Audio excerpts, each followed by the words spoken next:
All right, this is the October video chat with fans. At my new location that is not infested. We abandoned the old one. I.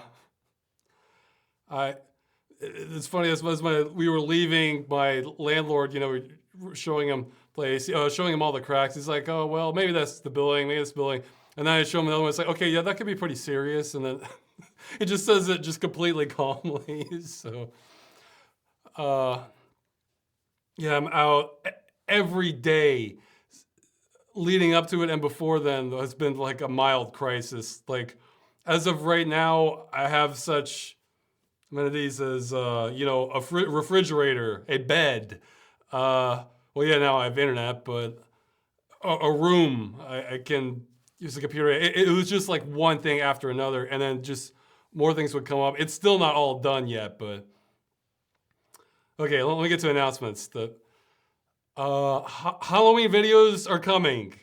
I don't want to say how many because I've had to modify my plans significantly. In fact, I originally, this isn't going to happen this year, was hoping for a double feature by the end where I had one just sort of general one and one with a little more punch to it. There's not enough time. I ran out of time. It's so you're still just going to get the general one. It's good. It's definitely Halloween, but it's not. It wasn't quite taking it to the heights I wanted it to. So maybe next year. Yeah, in fact, that's what I'm gonna do. Going right back to this, I'm gonna be working around the clock up into it, but I have plans. I think it'll work out. Let's see. Oh yeah, Freeman's Mine should be coming next month. Okay, the only variable in this, well, there's two now, but the place I moved, the neighbors next to me basically want sort of a noise curfew by 6 p.m. That's why I'm doing this earlier.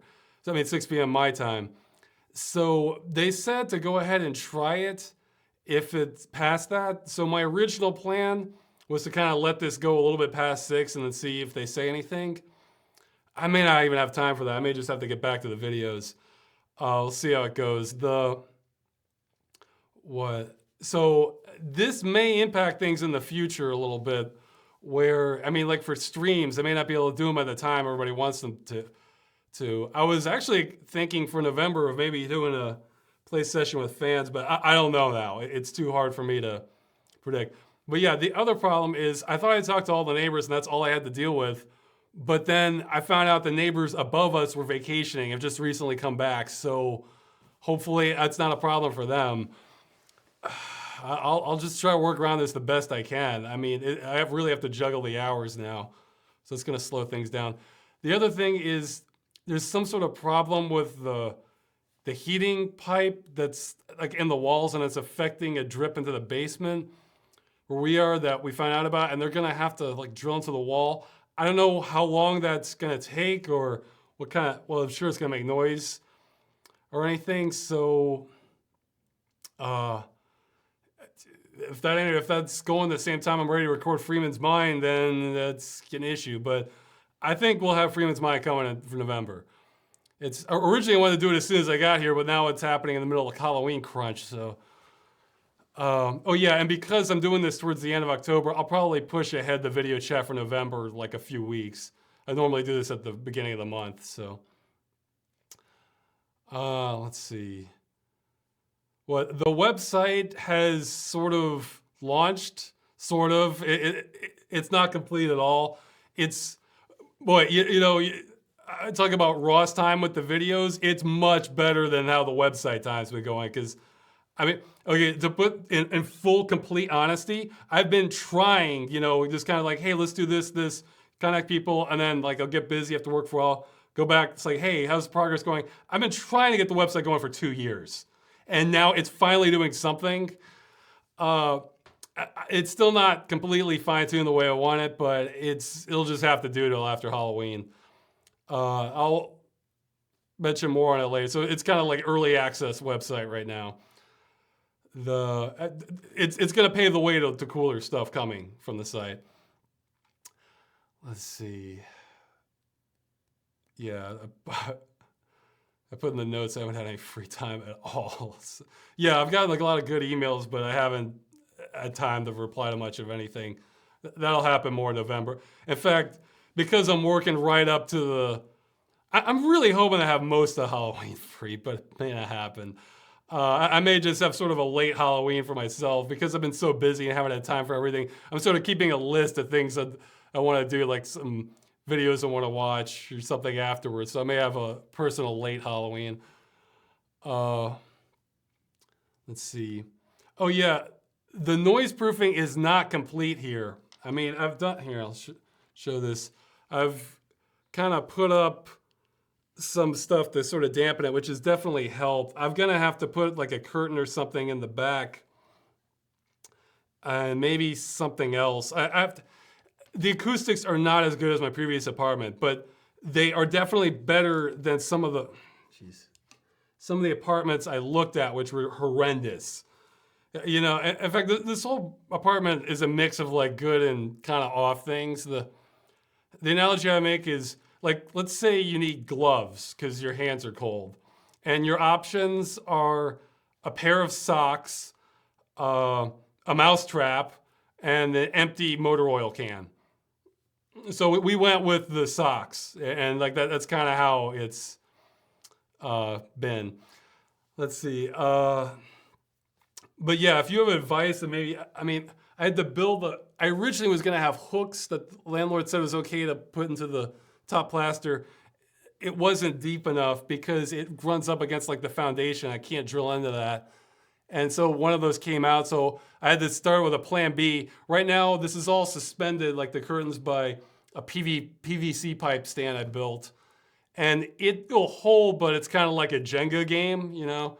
If you don't move anything, it's fine. But but I think I'm gonna need more than that. In fact, in the last episode, I've been using kind of anti-echo software to kind of bridge the gap a little bit. It helped, but it's still not a good long-term solution.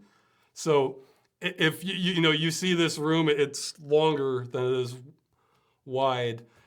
And besides the curtains, if you acoustics expert, yeah, I'm gonna try and get a curtain in the back there. Except I gotta find one of those push rod ones to mount in the frame.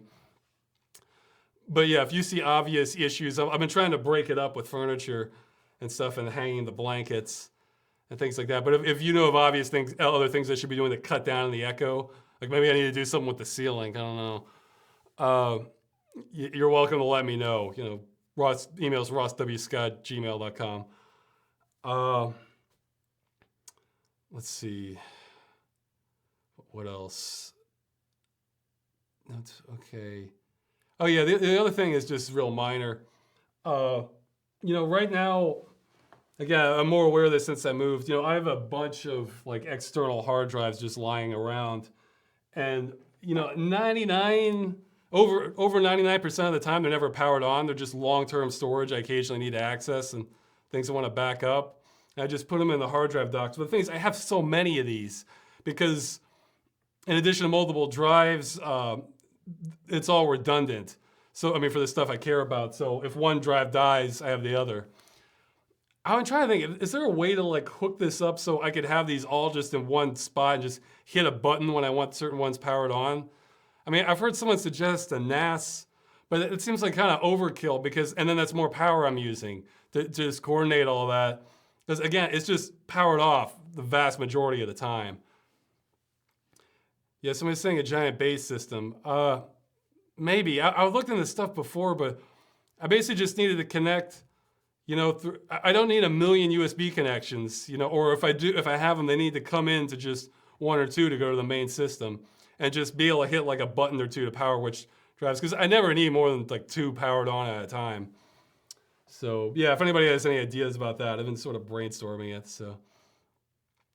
All right, yeah, that's it. I for main announcements, unless I probably forgot something.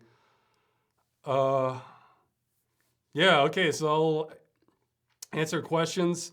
My voice may be a little off because I've been doing recording sessions all day today. Gonna finish off most of it tomorrow, and that's just editing around the clock with audio and video. So, Ross, did you get my email regarding work? Probably. There's somebody I meant to reply to. If you're the Save the World guy, I got that one. I probably got the others. I need to look into more. So, okay, let me bring up the thread here. Oh yeah, and also the website. Don't give me suggestions on the website just yet. Give me a few. Give me a week or two until it's kind of ironed out more how I want it. I mean, it's some things are going to stay the same, others won't. But and again, it's going to lead to some goodies. Let's see. Okay. Official. Yeah, there we go. I wrote the wrong year. I looked at some of these, but not all of them. I only had a chance to glance. Okay. So yeah, and again, even if I cut this short, I'll answer questions live chat before I go. So we'll see how my voice holds up. Okay, somebody's asking, what's my opinion on the closure of Telltale Games and the brutal layoff of its employees? And then he talks about the 100 hours a week crunch time and development of Red Dead Redemption 2 for Rockstar. You know, it sparked a debate, and I talked about this sort of thing in the earlier Game Dungeons. Yeah, it's... Well, the first thing I thought of with the Telltale one especially, I mean, I heard they were still hiring people like the week that they laid off, like the week they shut people down. And it's like, before that, I read that, I think it was at, Lehman Brothers, that the exact same thing happened, you know, before the 2008 crash. Like, they didn't tell human resources a thing. They were pissed. And like, you know, they were telling people, oh yeah, it's going to be a good career and a good future. They didn't tell anything. They just, you know, there you go. And personally, it reminded me so much of when the brief time I worked at Machinima, because I mean, I'm not sure if I'm allowed to say this, but I you know what? They've been bought out by Warner Brothers. They lost my contract. This part isn't the stuff that's like dead to rights. I know I can't talk about. So, when they got me over there, you know, they interested in hiring me. I was saying, well, do you want me to drive over there? Because it was across the country. Because then I could bring my computer and, you know, be able to get stuff. But like, no, they wanted me there immediately. So they wanted to fly me out there and could pay to have my stuff moved, which would take a couple weeks. I was like, oh, okay. You know, I confirmed they, you know, want to ask, you know, they have a computer for me and a place to record. They didn't have any of that. They didn't have a computer for me. I warned them I'd have to shout really loud. They didn't have a place to record. They never really had that for me because I had to get loud. But, and it's like, for the first couple of weeks, I just wasn't doing anything almost, aside from just kind of taking the tour and meeting people. So it's, and even then, it took, I think it took them 9 weeks to get me a computer after I moved there. Although before that, I finally had my computer. So for a while, I was just working from home there. But it's the same thing, you know, it's like left hand's not talking to the right. So it makes me think this is probably very common, this sort of thing. Maybe more so in the entertainment industry. That it just kind of shows, yeah, top-down management isn't really any superior to anything else, necessarily. Let's see. Yeah, somebody's saying if I don't shave, I'll be like Cousin It. Yeah, maybe. So, I mean, yeah, and as far as it relates to the other episode, it probably is worth making something covering that, but I guess it's like nothing's changing at all in the industry. So I'm not even wondering if, well, there's a couple factors that are kind of emerged since I talked on it. One, I mean, if I make a video kind of pointing out all the stuff that's going wrong, I'm not sure it's gonna, I mean, this is becoming common knowledge now in the game industry. It's not getting fixed. Plus, you couple that with the game market being incredibly competitive. So, you know, there's a gluttony of options for employers that they can kind of continue to keep doing this. And the other thought is that really, while the game industry is definitely getting it pretty badly, this is happening in a lot of other industries also, where I forget. I saw some statistics before on like wage theft where, I mean, it's not just necessarily, your manager stealing your income. It's more like, you're fixed to work these hours, but hey, they ask you to stay an extra 15 minutes, but you don't get paid for that. And collectively, that stuff adds up, and it's in the billions. And so it's kind of, again, that sort of ties back to that robot jobs video is, if we can solve it for jobs in general, we can solve for the game industry too, where if people feel like they have the option of being able to quit and, not go homeless, then, that's the core problem to fix. Because sometimes, they can work incredible hours, but then the payoff's real high. But a lot of this, that's not the case. A lot of the times they get laid off afterwards. It's just exploitation. So, but it's so wide now, that's the norm. And I don't know. I mean, I think the only way you'd have a short-term, well, maybe not short-term, but a medium-term solution would be either, because even if they unionize, there's so many people, they'll just hire the people who aren't union, and then they'll be left floundering for most of the things. So you'd have to get like either legislation change or just some radical change. Like, again, all the same stuff that's in the robot jobs, I think kind of applies, video. Although I have to say, I'm wondering if I didn't know the term of the universal basic income thing would necessarily work, because, I mean, it probably do a lot in the short term. In the long term, I'm wondering if the market would adjust to that. Like, oh, you're getting this much a month. Well, guess what? Your rent went up like 90% of that, and then collectively that what ends up happening, and you're just sort of running in circles. So I don't know. I haven't heard a good rebuttal to that argument, because I could go either way on it, but that sounded like a pretty strong argument to me. But yeah, I mean, obviously it's terrible. And unfortunately, it's probably more normal than it should be. So, okay. Okay, that was me commenting. Let's see. In your Realms of the Haunting video, you showed that you preferred key bindings of the ESDF layout. Have you always used it, or did you transition from a different layout? I've been using that since like mid-90s, I guess, or mid to late 90s, when first-person shooters started emerging, really. Again, I love that claw thing, except it just broke after 2 weeks. So I'd probably love, you know what I'd like is like an analog keypad, where, if you press like halfway, you can measure that as analog input, so yeah, I think I wouldn't mind just a normal keypad. That would be nice, but yeah, I'm still using that. In fact, I think Half-Life is the game. I tend to use right click on the mouse for jump and middle click for duck. I think Half-Life is the game that got me to do that, because you have all these jumps where if you can do duck and jump in quick succession, it's to your advantage. So that kind of got me on that layout.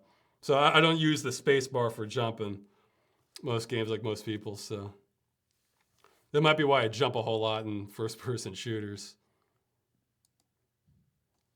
Let's see. Yeah, somebody's drawn by and say, hey, yeah, sorry, I kind of missed the whole huge portions of the chat. But, well, hey, that's why people get to submit the questions. Happy Halloween, Ross. Do you have any phobias? Not really. I mean, phobias are irrational fears, or I guess they can be ones that just really hit you deep. I've freaked out before, like, swimming deep. I mean, like, just because I thought I wasn't going to have enough air and, like, get back up to the surface in time. That can really freak me out. What else? I mean, I just have general, normal economic security anxiety, but I don't know if that's a phobia or not. It can hit me sometimes harder, but it's doing okay right now. But it's like an underlying tension sometimes. But I have a pretty, coming out of depression, that's actually a side effect of it, is that I have a lot less fear, because, if you don't care, if you feel like you have nothing to lose, that removes all kinds of fears. So my fear threshold is reasonably high, actually. So, what's the hardest choice a game has ever made you make, morally, existentially, or otherwise? And do you like these kinds of choices in games? What point does a game go too far in terms of morally and or existentialism? Geez, I don't know. I'm trying to think because people mention the Telltale shutdown. They love throwing hard decisions at you, but I don't know. I would just look at it. This might be a personality type thing. I tend to look at it and just really weigh, like the possible pros and cons, and then without new information, I finally commit to one and just kind of tend to stick with it and just, oh well, that's bad. Well, you know what, I tend to take comfort in that was the best decision I could have made at the time. You can't figure out everything. I remember one of the ones that got me. That I remember I was talking about with my friend at school. In Deus Ex, you have to choose which augmentation you get, and I think the one that really had us kind of divided was the faster speed or like silent running, and I decided no, I want the speed, and he went with the stealth running, and he regretted it. He's like, no, I should have gone with the speed. So, but yeah, we were. Oh yeah, you have the Lebedev decision in that one too. Where you choose like how you're going to handle this situation. Let's see. Oh yeah, if there's a big problem with the stream, again, just start typing in capital letters. I'll probably notice it then. Let's see. I don't know. That's usually not an issue for me. I mean, I guess what I don't like is when I don't like both decisions. Like, not that I finished it, but then Life is Strange. Like when you're supposed to either gloat at the girl or try to console her. It's like, no. Like, this isn't, both of these are bad. So, yeah, I guess none are really jumping out at me. But I might be forgetting some too. Somebody's saying, don't cut the intro again. That will get discussed in the next video. All right, don't. I'll lay it out on that. So I don't want to eat up the time here because I'll just have to repeat it on the next video. Okay. Somebody's asking in the game dungeon. There's a quote I said involving police where it says, well, you got the quote a little bit wrong, but lawyers have. Well, the quote was, lawyers have weeks to go over decisions, we have seconds to make. And I was coming from a police officer. He's saying, where did I hear that? It might have been said somewhere else, but I heard it from a police officer this is for the Virginia Tech Police that said that. I got to take this, it was called, they didn't have the hair then, but the Student Police Academy. It's not a real police academy. It was just sort of like this kind of fun course, just showing some highlights of things police can do. Like you get to pull over a vehicle and like signal them that what were some other things they did. Yeah, you got to that's where I got to fire an MP5 at a range and a Glock 22, I think. Yeah. Let's see, they had other you got to try and drunk goggles to get an idea of what it's like being intoxicated. So it was just full. It was a course over a couple of weeks, and back when I might have been going into law enforcement, and it was just sort of a fun course. I think it was to try to kind of a PR thing to try to get people interested in police, but and it's a good point because I got to do a ride along with them, got to see them arrest a couple of drunks. That was fun. Yeah, I think my favorite one from that was we pulled over this guy. He's obviously college age, might have been underage for drinking, and he was in a minivan. It said "World's Best Dad" on the back of it. I'm thinking, oh yeah, this is going to be a fun conversation. Maybe because it's obviously not his car. It's Dad's. Like, let's see. Are there any games you've wanted to cover on Game Dungeon but are impossible to do a video on? Well, that kind of gets to the core of dead games, Although, although most of I think I've covered the future dead games I want to get for the most part, but it's like they keep pulling away options. Eventually, it's going to hit something that I want. But I don't know of any that are possible to do video on that I want to cover. But let's see. What is your favorite example of a story in a movie, TV show, and or a game doing a complete 180 from beginning to end? This could be a change of tone, how grounded in reality it is, etc. That's a good question. It may not be, well, it might be my favorite just because this is fantastic to watch with an audience who hasn't seen it before. Um, yeah, and the movie From Dusk Till Dawn. It's I'll say it's sort of like a gritty crime movie. It has Quentin Tarantino in it, George Clooney. So yeah, if you watch Tarantino movies, that's a fair indicator of it. So it stays pretty R-rated the whole movie.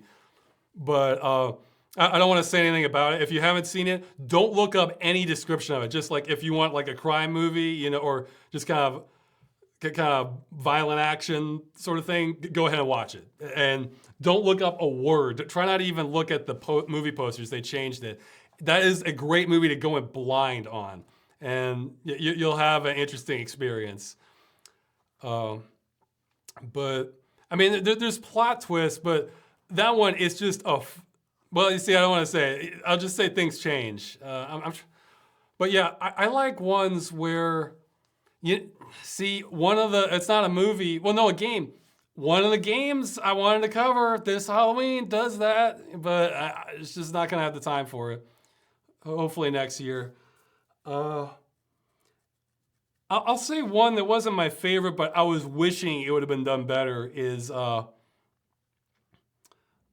let's see, what Fahrenheit, or also called Indigo Prophecy, where it starts off kind of grounded in the real world with just an element, and by the end it's just complete fantasy. I feel like it was like, I love the first half of that game, and then the second half it just sort of falls apart. But I feel like that was a good try again excuse. Like, yeah, let's try that again. Like that, it's a good concept. I like the idea of like reality kind of gradually breaking apart. I haven't finished it, but The Longest Journey does some of that. So I definitely like that sort of thing where I like things that start out mundane and by the end you're just in a different world. But I'm coming up dry on examples for it. Let's see.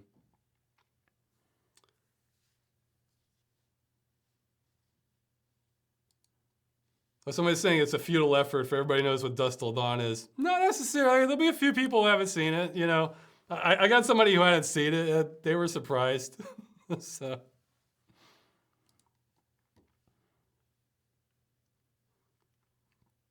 Yeah, somebody's saying like Game of Thrones because that has twists. I'm sure I'm in the minority here, but I gave up on Games of Thrones. Not because it's bad, but because it's too nihilistic for me.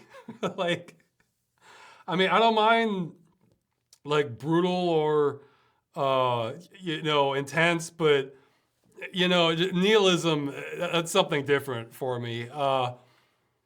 It's like, once they, well, I guess it's not much of a spoiler now, but once they kill Sean Bean, I was like, what's the point? That was how I felt about it. So I went a little bit after that, but the wonderful production on Game of Thrones. The music was really great too. But yeah, just thematically, it was. It's like the characters I was left with that just didn't. It's not that you can't kill Sean Bean, but it's like you or that you can't kill off key characters, but you got to have good stand-ins for them, or do it at the end, or towards the end, but or know what you're doing. To that one, for me, it was like knocking out a pillar rather than like Oh, okay. Here's another example. Here's an example that I like. In the movie Mystery Men, this hero they're rescuing is yelling at him to hit this switch to let him free, and like they're not sure if it's the right switch, but he just keeps screaming at him, so they hit it and like, oops, that was the wrong switch. He's dead. Like it was that one was done well. So, or an executive decision. Uh,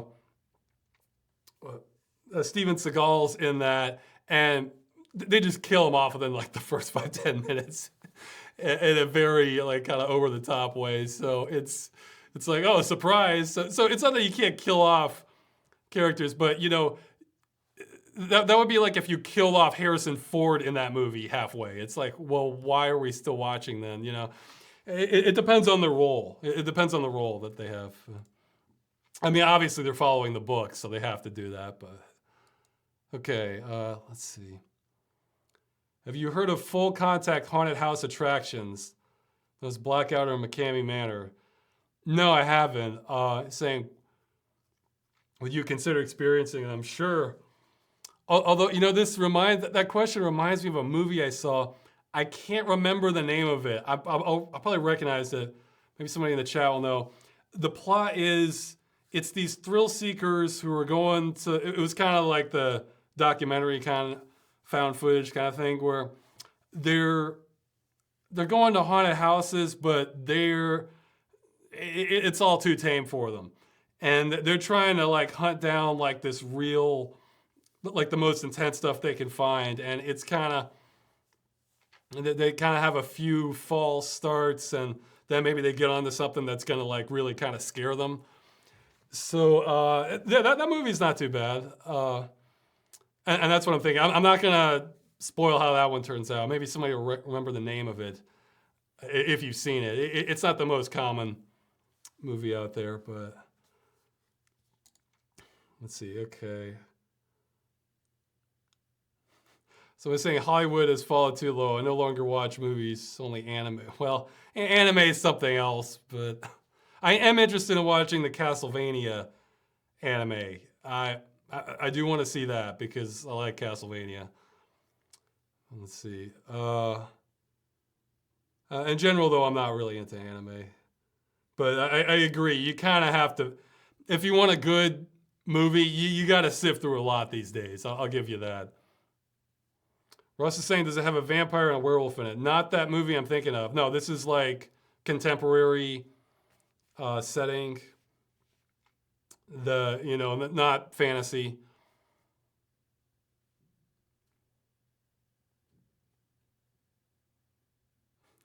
Oh, okay. Our moderator is saying he's been to too many haunted attractions and they're all too tame for him. He wants to really go. Man, we got to find out what the name of that movie is. Then I'm sure if you do a search, like what are the terms you'd be used for the search? Movie, found footage, intense haunted house, thrill seekers, or something that might turn up what it is. But I'm tempted to stop and look for it, but I don't think I should do that. What's your favorite Wallace and Gromit film? I haven't even seen all the actual movies. I mean, my favorites, from what I've seen, have to be the original, like the sort of trilogy of shorts that they did. Because, I mean, those are just like almost perfect. I guess I like the sheep one, a close shave, that one. But they're just all great. In fact, my whole, like right now with the videos, I feel so much like that scene in the one with the penguin where Gromit is on this toy model train, and he's in a chase and he's laying down track for the train as fast as he can, like right in front of him. Like that's really how it feels, because like even today I'm having to like write the script in chunks, like 20 minutes before I'm recording or something, just to get my window to record. So yeah, the wrong trousers. Okay, somebody's saying the house is October built. Maybe that might be the title. Let's see. I need to see a synopsis. Let's see. Okay, well, I shouldn't. That might be it. That might be it. The house is an October build. Okay, I'm not 100% certain, but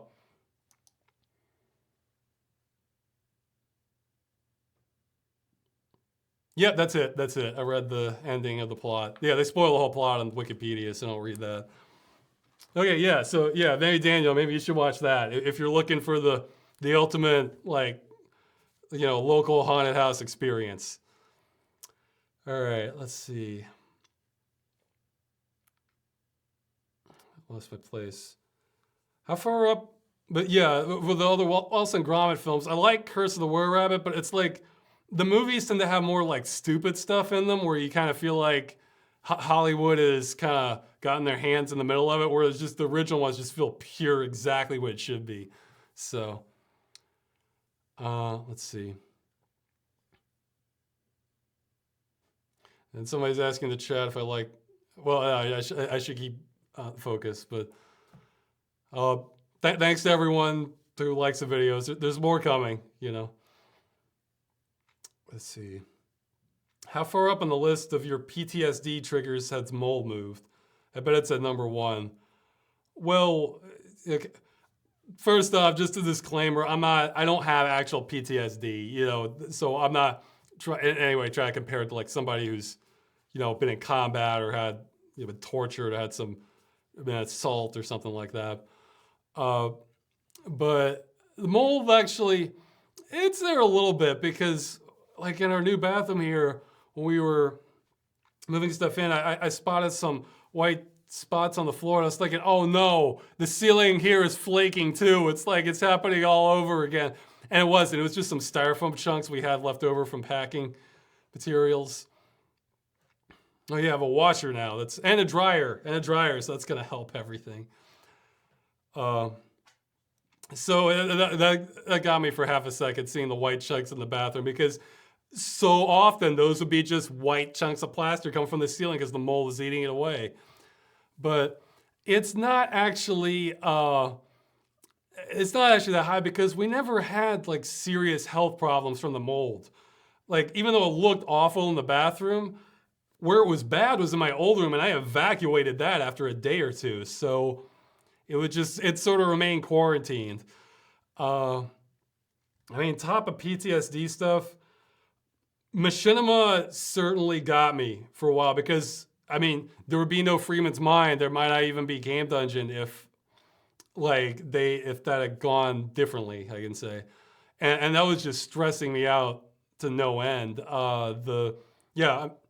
My wife said that like after that was resolved, that my face started looking better. Like, so, that kind of says stuff for it. And again, just some of the jobs I had to do in the past, like when I was doing security guard work, one of the places I, had was posted was Sheets, the gas station.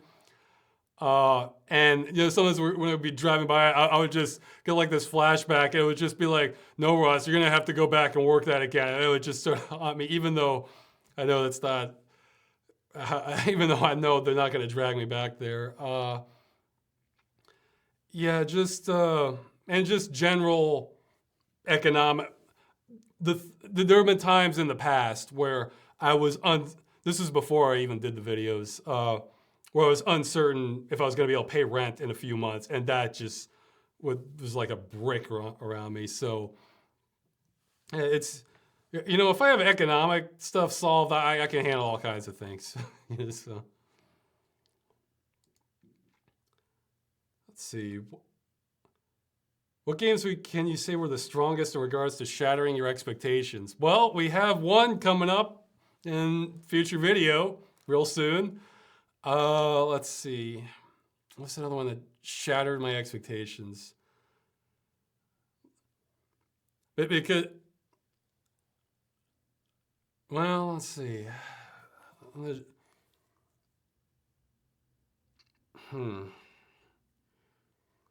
I think because I don't usually go into games that in the past decade or two, I'm usually not going into games completely blind, because if you're gonna buy it, you know, you kind of want an idea of what you're getting. Whereas in the old days, you had to go by screenshots or in the box. So those would, geez, I don't have a good answer. I mean, it's that, like, it just, no, there was something that, well, I guess Deus Ex. I mean, there wasn't much like it at the time. Like even Half-Life, I saw the trailer before, you know, I played the game, and it was, you know, I could tell that this wasn't like other games I played. I mean, I guess a lot of games I don't necessarily go in with expectations, decide real basic things, but. Okay, I'll answer this question in the chat. Ross, is the donation system still working? Any thoughts on Patreon? Yes, it's still working, and I laid out all my thoughts on Patreon on the Begathon video, but I'm probably not going to do it for now unless I have a real reason to otherwise. But yeah, there's going to be a little bit of modification, but that should be working. Let's see. Yeah, I'll have to think about the game changing my expectations. Because I feel like there's one that I was just like, oh wow, you know, well, okay, Secret World was up there. I mean, I was thinking it could be good, and it's just like, oh man, this atmosphere is so great. This dialogue is interesting. This story is interesting. I don't, because I mean, I'm used to the MMO formula. I thought they might have hinted, but I was just, it was like had its coils around me for a while. So, especially at the beginning. What are your thoughts on Doom Eternal? I'm so busy, I don't know what that is. So maybe somebody can say that in the chat, and I'll work my way around back to it. You said in the past that recording the footage for an episode of Freeman's Mind is like performing a play where it has to be done in one take. Yeah. Has there been any memorable moments where the footage became unusable due to a game glitch or mistake you made? Yeah, I'm sure. I think I managed to. Oh, it's the newest Doom game. Okay, I still need to play the Doom reboot. So it sounds. Everybody says that's good. I mean, I was a little skeptical. I think I kind of like the art direction of 3 a little bit more, but I'm sure I'll play it. So let's see. So yeah, I got. Oh yeah. Well, one of them I think I went into pains to recreate, or I don't know if I did or not, where the ragdolls, like, you know how like texture-based floors, so like, you know, alpha textures where you have like a transparent like metal grating or something in Half-Life. In Source Engine, the ragdolls just ignore those entirely. It's like they're not there. So like they shot one and like the body went right through the thing. And I can't remember, you know, I'm fuzzy in the details, but I know exactly where it was. It was one of the middle episodes where like Barney or the security guy is leading you around like this curved concrete corridor area, and you're sort of like, it's sort of like a curved hallway fight or something like that, where I think shortly after that you go outside. But I remember that it was a glitch and it was fantastic. Let's see, and mistakes I made. Well, that's actually, I think that actually influenced the whole flow of it, because I was never liking that fan room scene in Half-Life, because again, I'm trying to keep it grounded in reality. I'm thinking this is too out there with the physics. But then I discovered you could open that door, and I thought, oh well, maybe if more air is rushing in, that would be enough to blow them back, and do that. So I sort of discovered that trying to figure out how to do it. Okay. Let's see. Yeah, there was some other. There was some other. There's some other bugs I'm trying to remember. Like, well, there's one, yeah, that I was just completely oblivious, and by the time it happened, I was too late. Where you see all the decals would disappear like all the time in between level loads. You had to do the recording sequence just right. And there's one where like Barney's gut shot, and then I go around this long loop around, and I come back, and all the textures are gone. So, I had one I liked. Yeah, I think one of my favorites was that I made sure was kept. Yeah, I think all the good glitches I keep in there if I can. Where you shoot one of the hound eyes, and if you get them in the rear legs, sometimes they go flying up, and I was able to keep that, and I thought that was great. You know. Let's see. And as for Doom Eternal, I was thinking we may finally, again, I haven't seen, I think I saw like a teaser video or something. We may finally get the Hell on Earth experience, because I mentioned it in quarantine, the Doom 2 Hell on Earth, it's so abstract, you know, it doesn't really feel like Earth. So maybe we can get maybe after however many Doom games now, we're finally getting Hell on Earth. That would be great, so.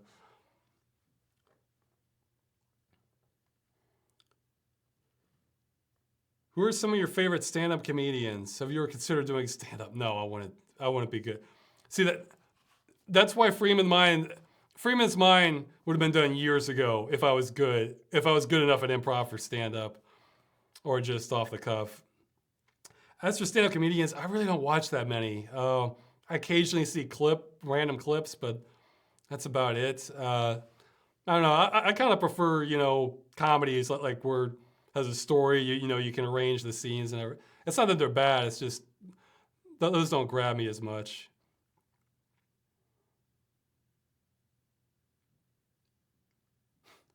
So I was asking, how much do your parents know about what you do? I was mentioning some of the videos. Do they watch the videos? Do they approve?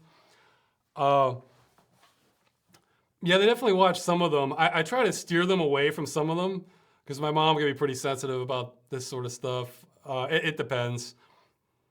The movie I'm gonna want everybody to watch, everybody. So, and then Civil Protection, I try to get a lot of people to watch, or the Stranger in Need. But, I think by definition, like Freeman's Mind, Game Dungeon, it's a more niche audience. So, but yeah, sometimes I just want to see what I'm doing. I think they watch these chats, actually, for some of them. My mother likes to watch something while she folds laundry, so she's not too picky. Let's see.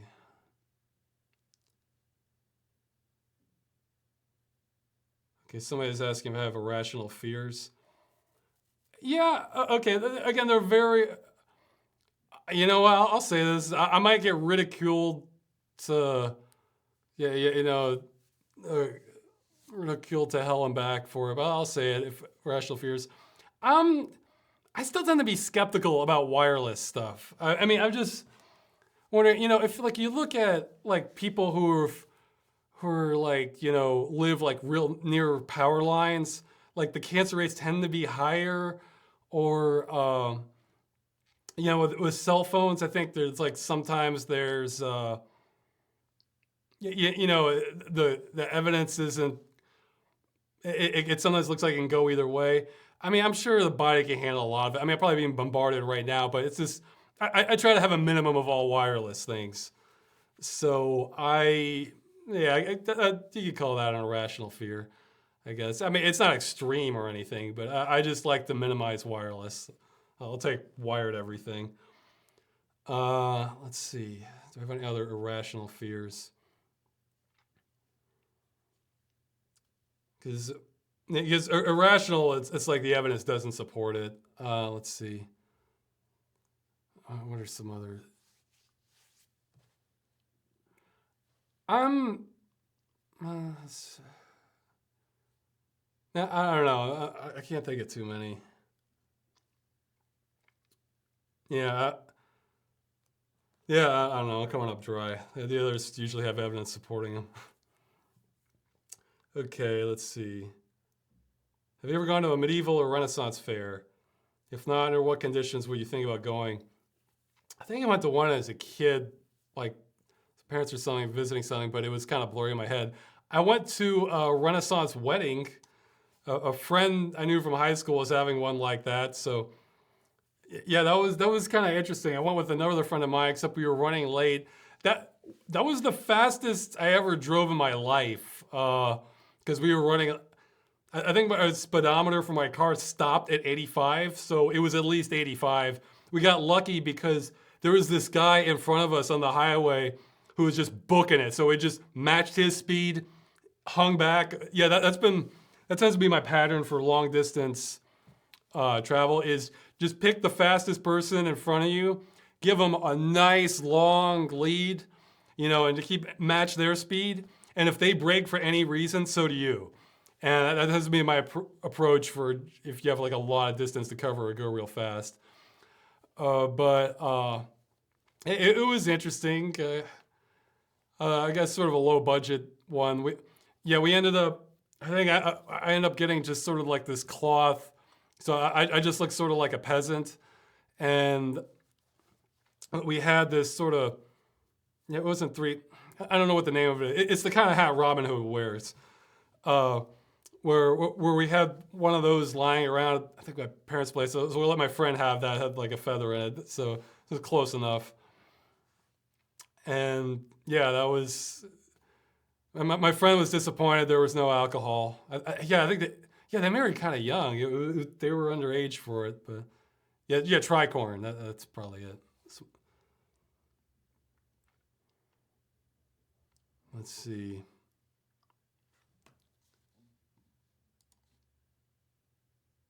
Okay, so yeah, I mean, I guess there you go. It's sort of a fun thing. It's not. It's not a big. I would certainly go watch people jousting. That wouldn't get old for me. So.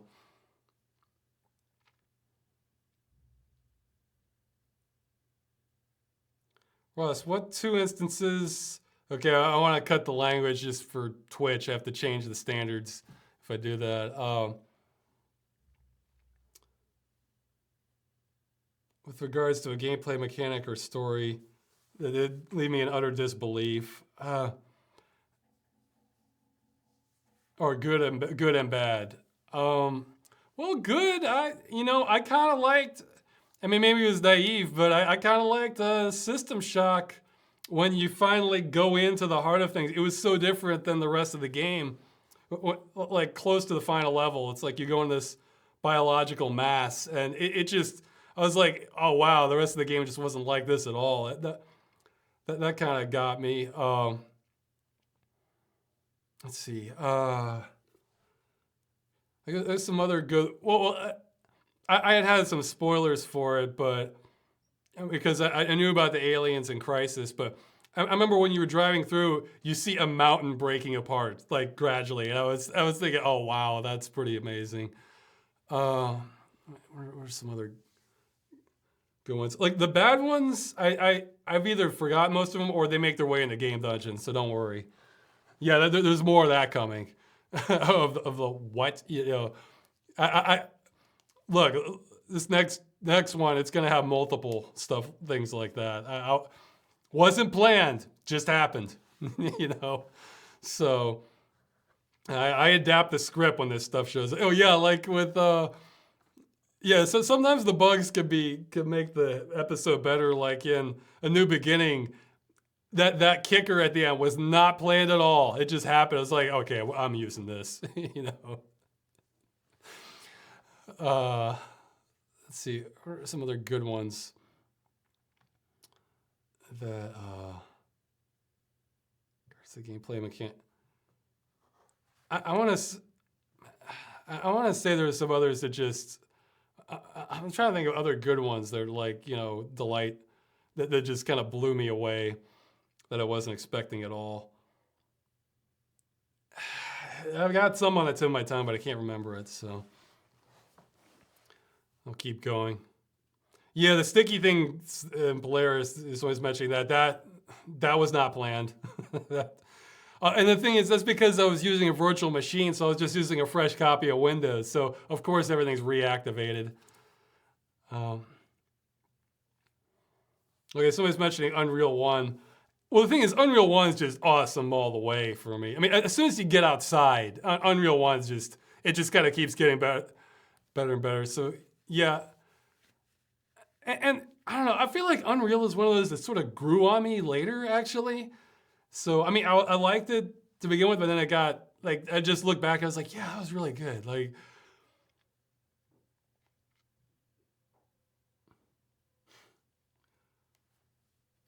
okay. Oh yeah. I should get back to the chat. How many people died during or after the move? Well, that's just sort of a joke. I originally read that as the movie, and I thought he was talking about like the body count. Yeah, I'll answer another question since I don't have a good one for that. And I was gonna say I don't want to give too many spoilers, but I'll just say there will be a body count for the movie. I don't know. It's not gonna be like outrageous, but it'll be high enough. I don't have a number for you. So let's see.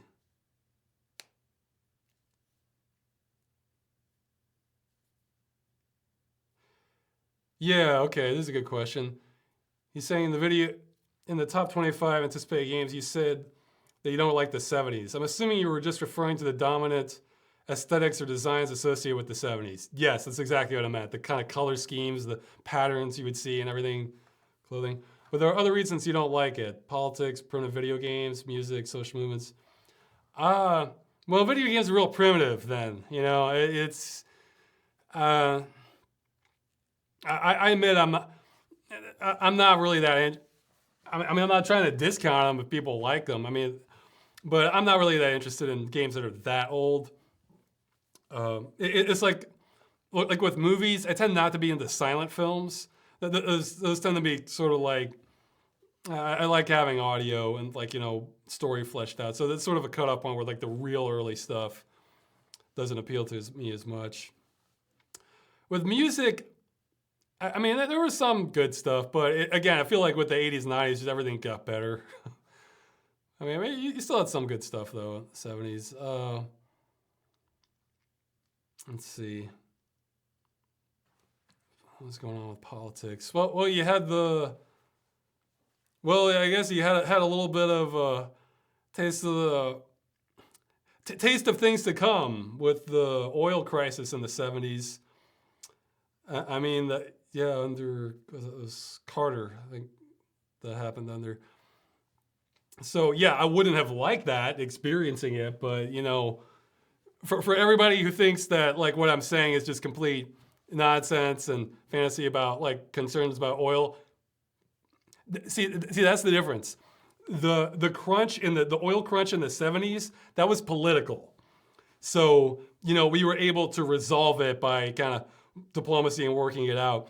Whereas if it's an actual economic contraction, like a supply-based one, then not great. So it's like you can't just talk your way out of it. Then you have to really be prepared.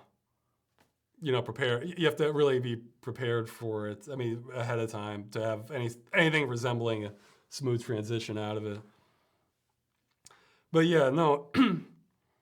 I'm trying to think like social movements. When did we get out of Vietnam? That was it more the 60s? The protests were bigger.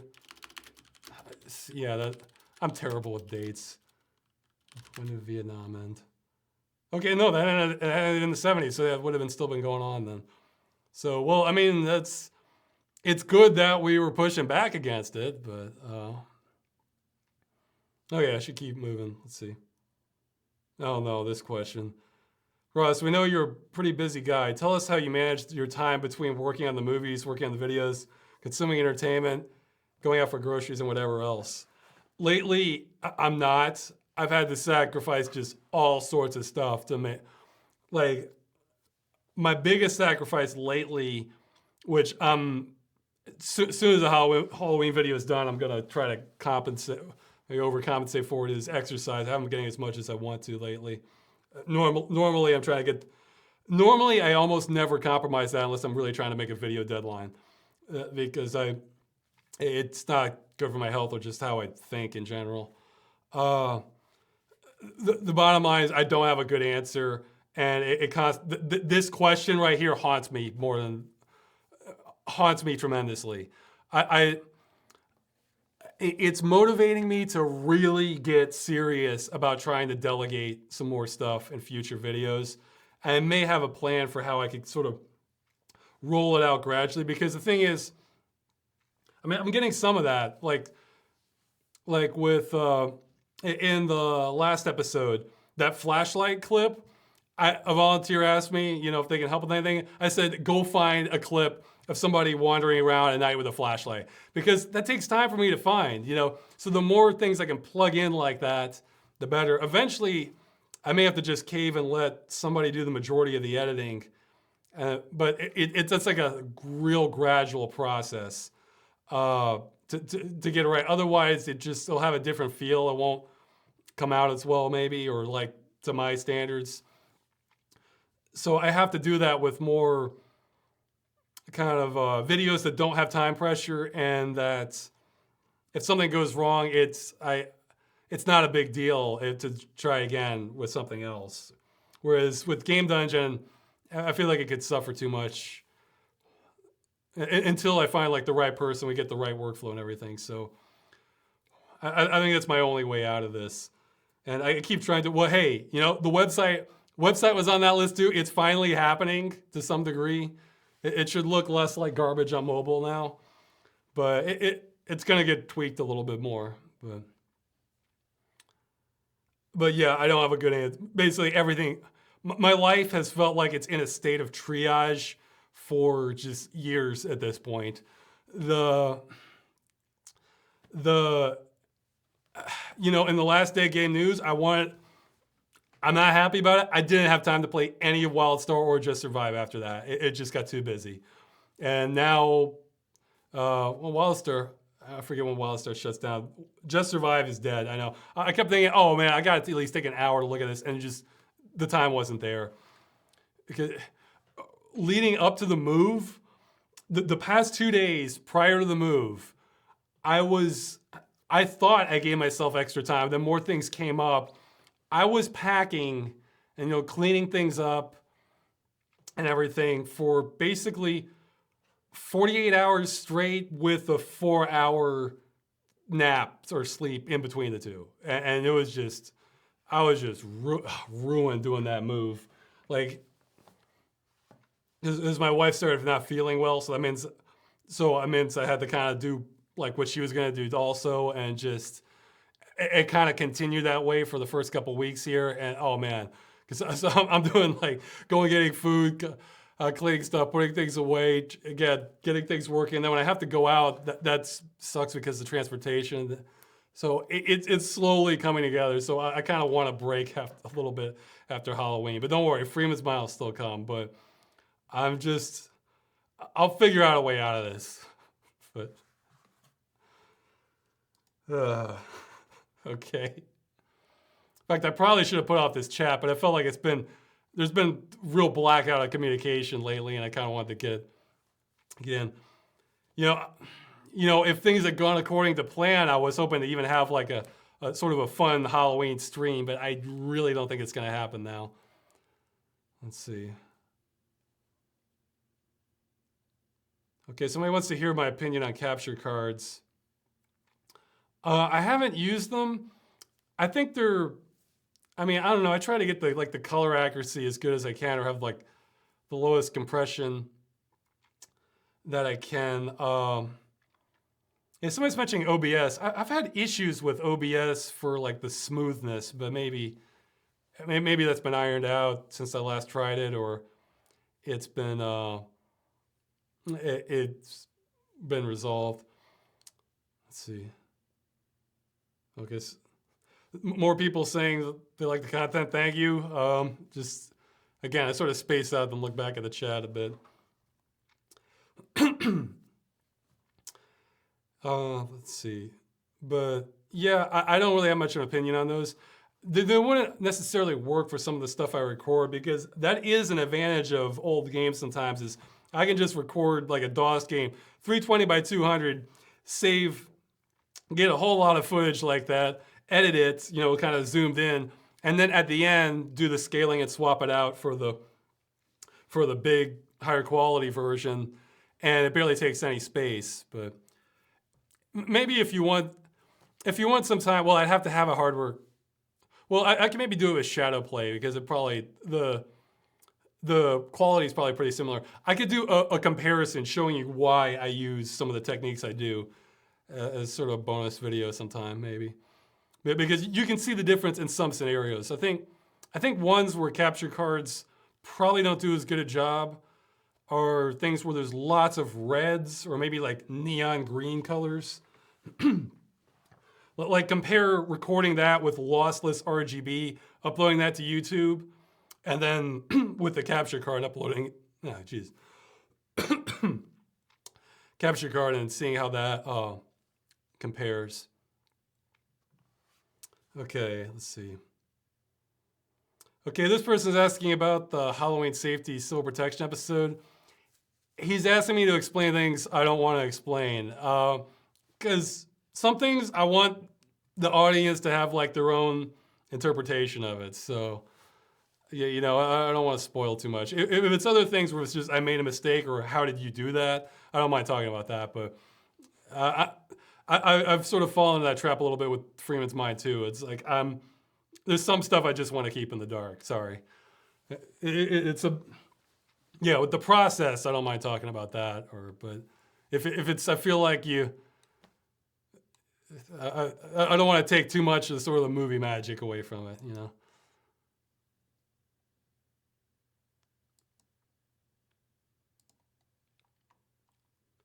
Okay, I'll say this because I don't mention the video. I was not intentionally trying to spook people about the intro for Halloween.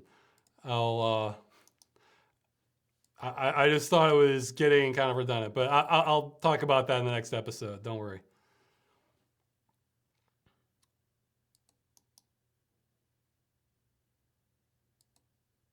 Okay, well, I don't mind. Someone's asking if I had an actual leg cramp in the Moon Gaming episode. I did, but not on camera. I think. You know, because people asked, like with that happens a lot with Game Dungeon too, in that it's acting and it's not. Where, like when you watch Game Dungeon, you're pretty much getting authentic reactions from him. Maybe I kind of push him a little bit more than, you know, turn up the volume on him a little bit, but you're pretty much getting reactions. However, it is scripted, so I kind of I'm basically acting what I thought when I first played it, or when I was playing it earlier. So it's acting, but it's reenactments basically is what you're getting from Game Dungeon and stuff like that. So.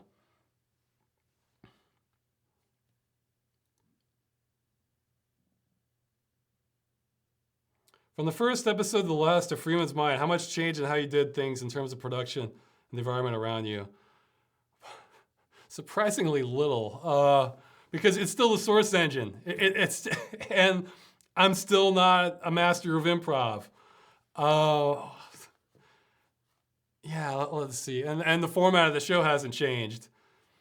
I mean, what am I doing? I mean, the resolution is higher now. That's a bigger deal. So some things take longer to process.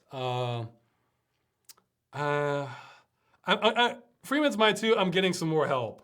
So, yeah, the sound effects. I don't do the sound effects anymore because that's just, other people do it better than me and it takes so much time that why not, you know?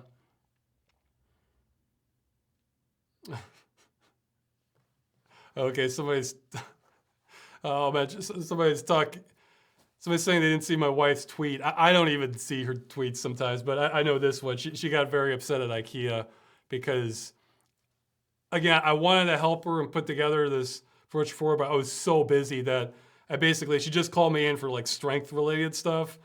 So, you know, to tighten joints and move heavy things. And then she just had to handle the rest of some construction. And she made a mistake and she got very upset at the manual because it was easy to misunderstand. So, yeah, that's what that was about. She's ready to boycott IKEA now. Let's see, but yeah. So the sound effects I don't do anymore. That changed. I'd love to have those flyby intros again, but this can take time to set up. Let's see. What else is different from the first episode? I'm better at allowing myself time to say my lines. Like in the earlier ones, I really had to cram some in there because there just weren't enough time gaps. So I think I'm better with that. Freeman's personality has shifted a little bit just because of how everything he's seen and done. So it's like this. He's less worried about mundane things now. I mean, because it's just like, how can you be with what he's seen? What are the other differences? Motion blur technique's still the same. I get more help in bugs for Half-Life 2. So, and I'm actually taking a few liberties and modifying things like I did with the Vortigaunt, the shotgun, because man, that was my first instinct when I first played Half-Life 2, as to just blow that sucker away. So I'm having a little bit more modding from it. I mean, it's not going to be anything too dramatic. It's not going to be completely different levels or anything, but those are the big ones I can think of. Okay, since Warcraft 3 recently had a patch this year that increased its maximum number of players from 12 to 24, I was wondering if you could add Warcraft 3 to the list of games you could do a play session for with fans. Yeah, I didn't know that. I know they added widescreen. It only took them like 10 years or something. Or maybe longer. It was a long time before you could have widescreen in Warcraft 3. But no, I didn't know that. That could actually be really fun.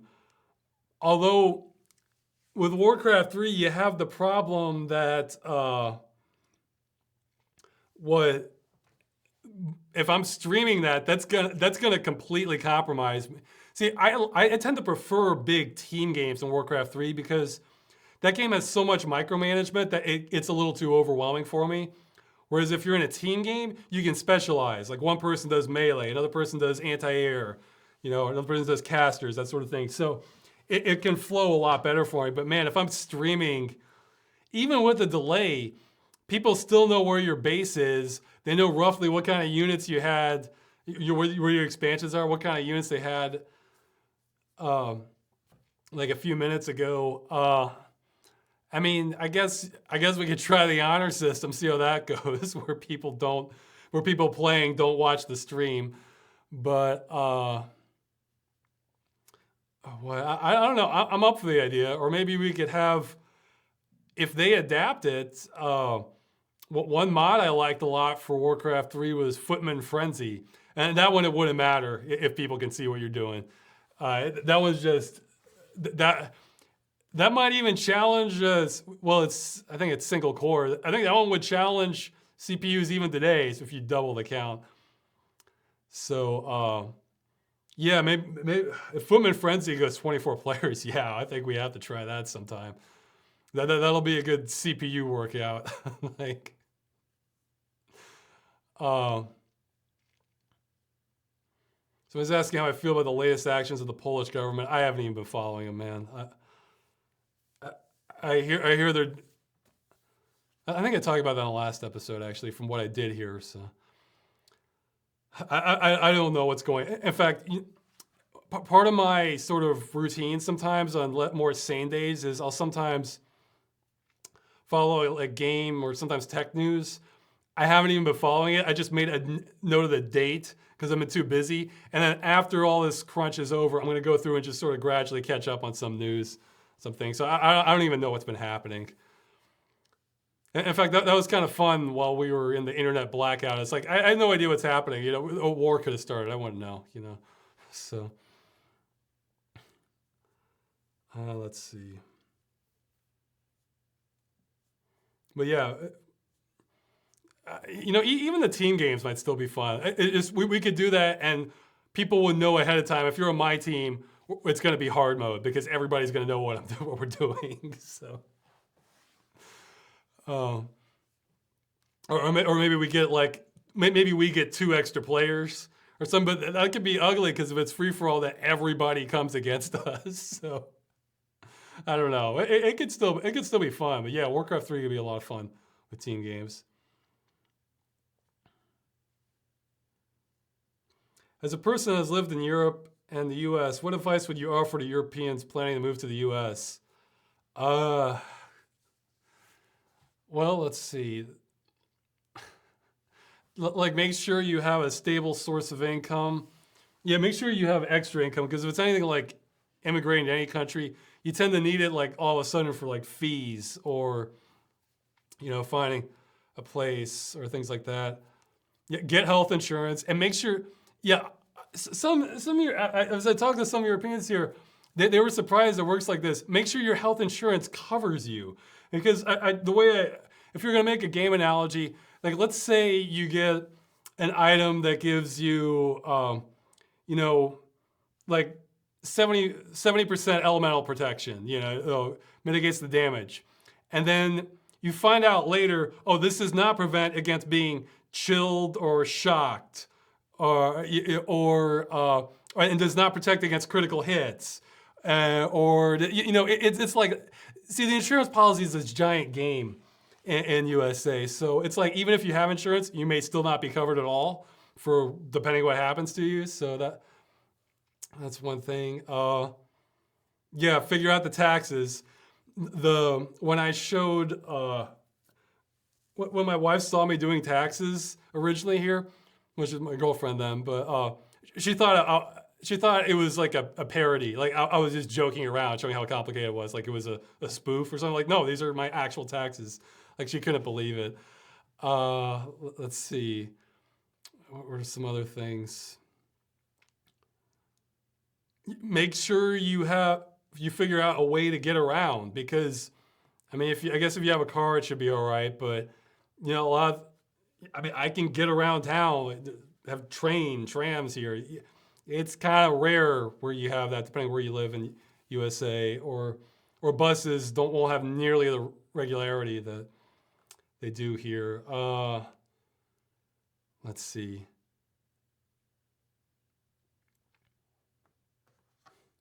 Look at the comments, see if they have anything. So he's talking about treasure hunting in Poland. I haven't done that. I would suspect if you're gonna find treasure in Poland, what you're gonna find are like, what I would be most worried about finding instead would be landmines that just left over from World War II, just got completely forgotten. Nobody ever looked for them. I think they've gotten almost all of those, but every once in a while you hear they discovered some new bomb or something, that they had to. Yeah, I think they discovered mines off the coast of northern Poland, actually, that they're worried it could like rupture something. It's in the water, I think, but let's see. But yeah, other advice for USA. Yeah, I guess those are the big things. Yeah, transportation, place to live. Are there other? Oh yeah, when you buy things, it's not the price labeled in the store. You have to add tax, and yeah, Poland here, they have. It's all what you see. That's the exact price. So that might be a surprise for you on things. Internet prices are gonna be fun for you. By fun, I mean no, they're not gonna be fun. Yeah, I guess that's all I can think of for now. But.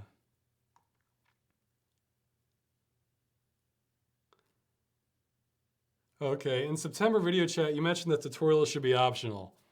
This I agree. However, in an interview with an app developer I read a year or two ago, they explained that if your game doesn't shoehorn tutorials down the player's throat from the very beginning, it's a one-way street to a one-star reviews on iTunes from children and or idiots who don't get the game. Is there even a solution or a happy medium for this? Oh man, that's rough. I guess the question is, are they talking about like AAA titles, or are they mean like just all games, like indie games, smaller ones? Because some games that have gotten really popular just are brutal for like, well, I'm thinking like Dwarf Fortress, but like even something like Minecraft, if you just go in, it doesn't tell you what to do. I mean, you kind of need to know a lot, and that's fantastically successful. But yeah, it's an issue. Okay, is there a way around that? I'd say what you do, because especially for indie games, you gotta find influential YouTubers who can. I don't mean me because I'm way too congested right now with this. Maybe in the future I could help, but influential YouTubers who you think might like the game, send it to them, and they'll so you know they're not idiots, or if they're or at least or if they are, they're the right kind of idiot for you, and they can get it promoted. So see, this is all about psychology at this point. See, that implants the idea into the kids who are gonna downvote it that, oh, this is the game, and then they'll think it's their fault if they're not getting it. Whereas if they don't have that exposure to begin with, then then they're first on the scene to create that impression. First impressions are huge because, and if they're getting that first impression from the YouTubers, and they're gonna show it fairly, then that might be a way around it. But yeah, that is a legitimate point. I guess it's a sign of how things change, though, because older games didn't used to do that. I mean, to that same extent, and a lot of them were successful. But again, the climate's kind of different now, and things are so competitive that, yeah, I guess there is kind of. Well, I imagine every generation says this. So I'll just ask the audience: Are attention spans worse now? I mean, maybe. I guess the big difference between like because before my generation, I guess they still had TV then. It's like first you have things like TV, and then you have like more aggressive TV and advertising and stuff, and then you have the internet, and then you have smartphones. So you have technology that's been kind of chipping away, and social media. You have technology that's been kind of chipping away at that. So, like, I obviously didn't have like smartphone. I don't even have a smartphone now, but smartphones and like Facebook or anything growing up. And for a good chunk of growing up, I didn't have internet.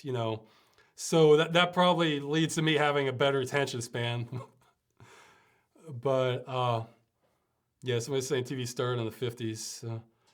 So yeah, but the generation before me, that's when they were growing up, Well, no, not Generation Z or X was before me. The baby boomers is what I meant. Let's see. Oh yeah, telephones even after that, before that. So there's been technology that's been chipping away at attention spans. There's a universal constant that older people are going to have better patience and attention spans than younger people. But just on average, because they're full energy and ready to go do stuff. But the technology has pushed it too. Let's see, what is the chat thing? Yes, people seem to think that attention spans are a little worse now. Somebody's saying they have ADHD right in the chat. Let's see. Somebody's asking how far I can pitch a Nokia phone. Oh, like baseball. I don't know. I could throw things.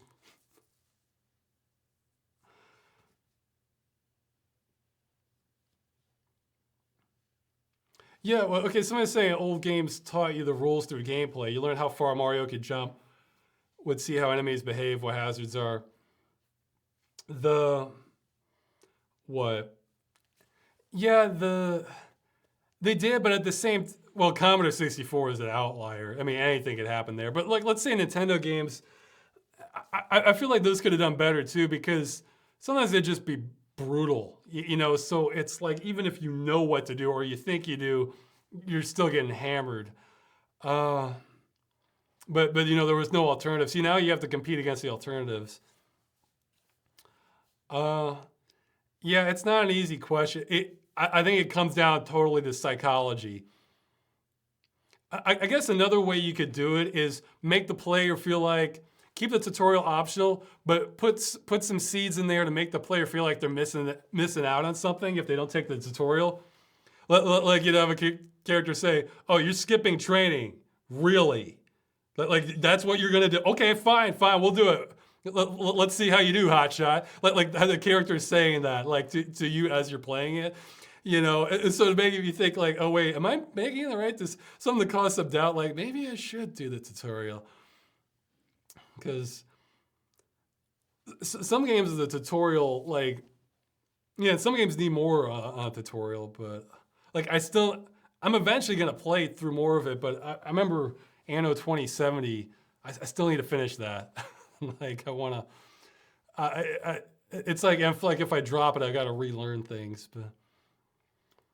Yeah, I think maybe imply that the player might be an idiot if they're skipping the tutorial, you know, and or maybe you could have like a quick trap right at the beginning that shows you gotta know what you're doing. But again, that might discourage the attention deficit people, so the attention deficient people.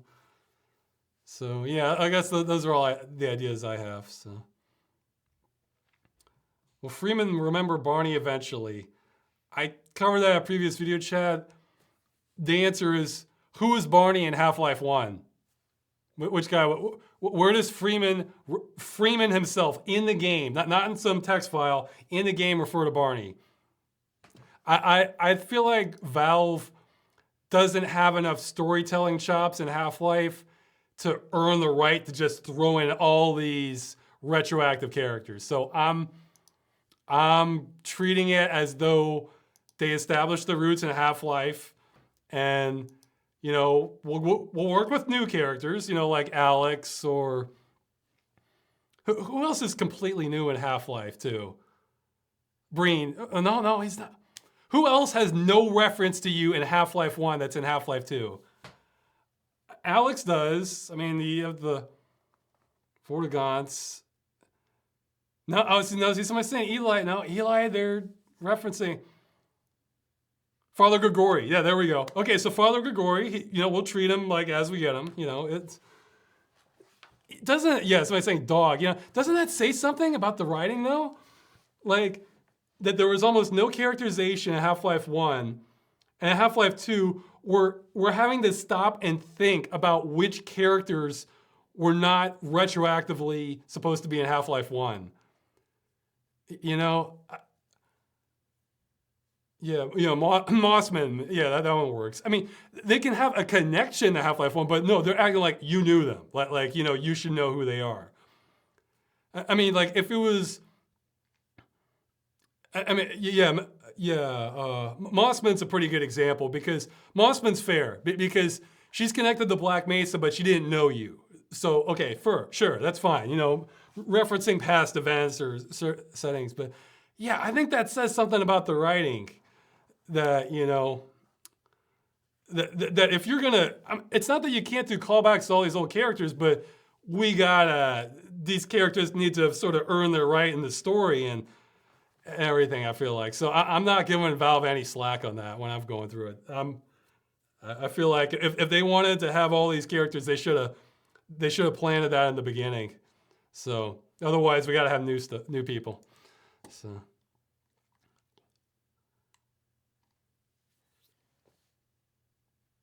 Somebody's asking about the time machine. I'll talk about that in one of the follow-up episodes, the Battleforge one.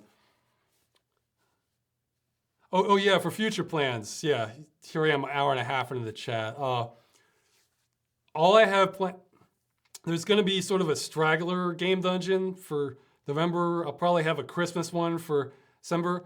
Everything else is either movie or Freeman's Mind. That's all I have planned. So, well, actually, no, there's some miscellaneous low time pressure videos I'll eventually get, but Freeman's Mind, basically, you're gonna get a lot of game dungeon, and then it's gonna taper off, and I'm gonna switch over to Freeman's Mind. So I'm bringing it back. Don't worry. It was never meant to be taken off the menu as long as it has anyway. So.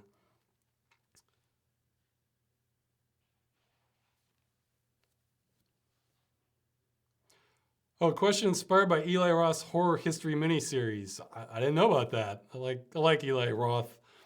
Um, what kind of horror story do you like? Slasher, psychological, comedy, action? Well, I do like comedies if they're done right, but I can be super. See, I guess it'll have to be next year. I was gonna make a serious videos talking about this, but I can give a spoiler now. I do like comedies, but I can be really picky about comedies. But past that, there's two general subgenres of horror I like that are my favorite. One's where they're just trying to scare the hell out of you. You know, just like let's just. It's not necessarily. It's partly psychological, but they're just. You have some really sort of finely crafted stuff where people know what they're doing to really try to get you scared. Not just a cheap jump scare. They're trying to like build context, get you involved, kind of draw you in, and then just terrify you. So I like those, and the other that I like or subgenre would be horror adventure. So where it's kind of an adventure experience going through it. The Descent is kind of like that. Some of the Dawn of the Dead videos, the Dawn of the Dead movies like that. There's plenty of others, but it's like, man, I like horror, I like adventure. They go great together. So, uh, those would be my two favorites. One, we're not too picky on the genre, but they're just really trying to scare you, and the other is just it's an adventure, also. So, let's see. If you had to choose between binge watching some YouTuber's analog of Freeman's Mind or Game Dungeon analog, which would you go with? Oh, probably Game Dungeon, because I don't. Game Dungeon, I cover many different games because Half-Life, guess what? It's still Half-Life. Whereas Game Dungeon, I've bounced around all kinds of different places. So if I'm rehashing the same thing, at least I get some more variety.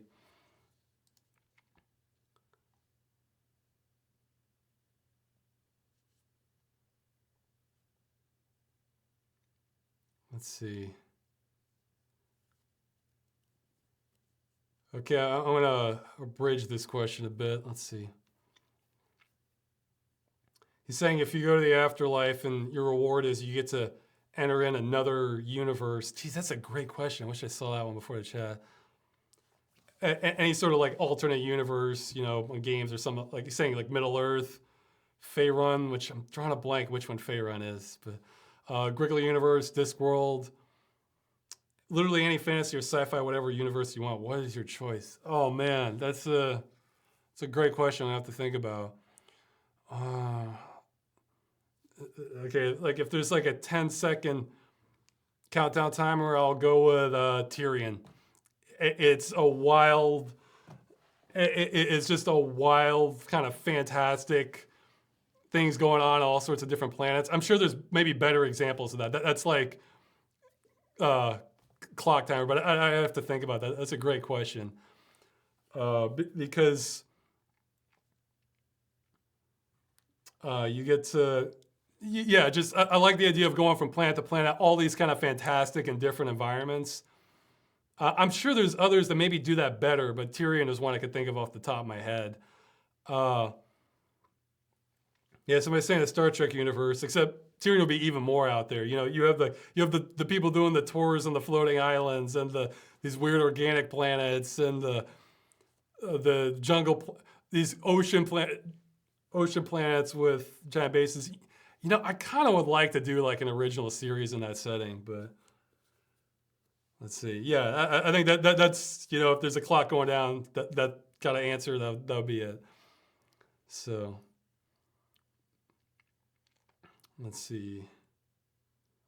But it's not necessarily tied to Tyrion because, stuff like Guardians of the Galaxy sort of has that, but I want one that just really goes out there. I've seen other sci-fi shows that have that sort of theme too. It's like sort of sci-fi fantasy. Yeah, like Hitchhiker's Guide to the Galaxy has sort of that thing. But Tyrion's bright and colorful. I know some of the stuff that's there. So, and this second one.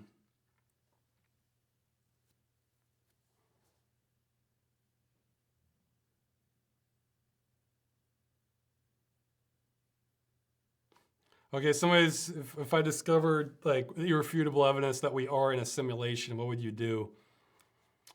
I got, you know, I'm not sure it would change much for me because I still have the same parameters for survival and what I'm want to do. So I might take some things a lot less seriously, I guess.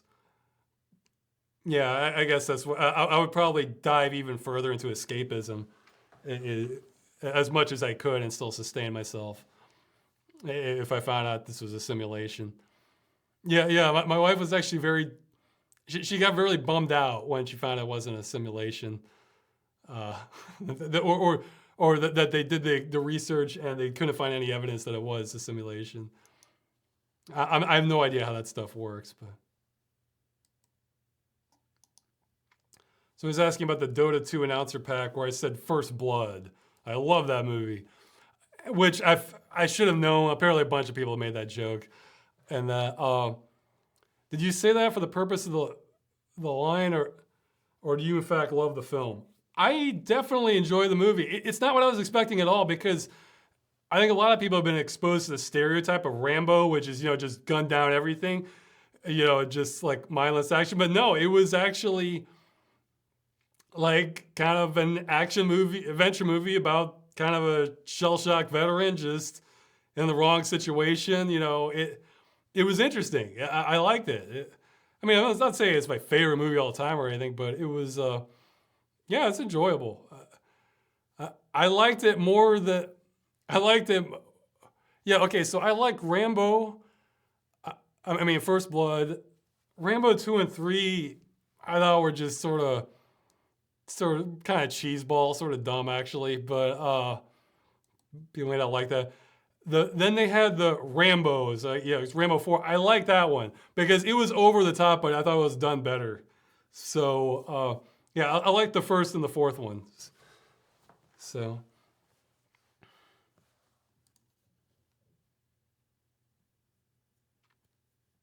What was the hardest video you ever created? I don't know, man. It blurs together. Ones where I have time pressure. The New Beginning tore me up a bit because of the time pressure, but Carnival really got hard because of the time pressure. Let's see. I don't know. I don't want to think about it. Okay, so maybe I'll start picking and choosing the questions now. Okay, well, what inspired you to create Freeman's Mind? It was the reaction to how long animation took in Civil Protection. And I thought, I was just brainstorming ideas as to how can I get something out faster. And it ended up being probably the most successful thing I'll ever do. So. And I figured there's probably a pretty good crossover between people who like Civil Protection and might like Freeman's Mind. Oh yeah, something I forgot to mention. This new place I'm at, it's neat. It has these sort of metal motorized shutters on it. It reminds me of The Purge. Like, I feel like we're ready for it now. So as long as we don't have a sustained assault, Did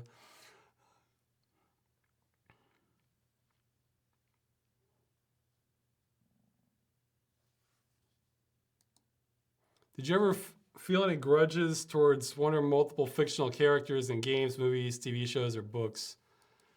I guess not too much. It's like if I'm really disliking or annoying the character's annoying me, it breaks me out of the immersion and start thinking like somebody wrote this. It's just like this is just why do they have this? I want to like skip ahead.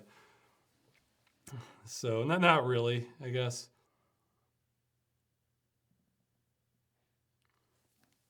Imagine you're offered a job at a major game studio, for example, EA, that would allow you to influence their policy of online-only games, end-of-life plans, and other things of the companies, such as initiating projects and writing scripts.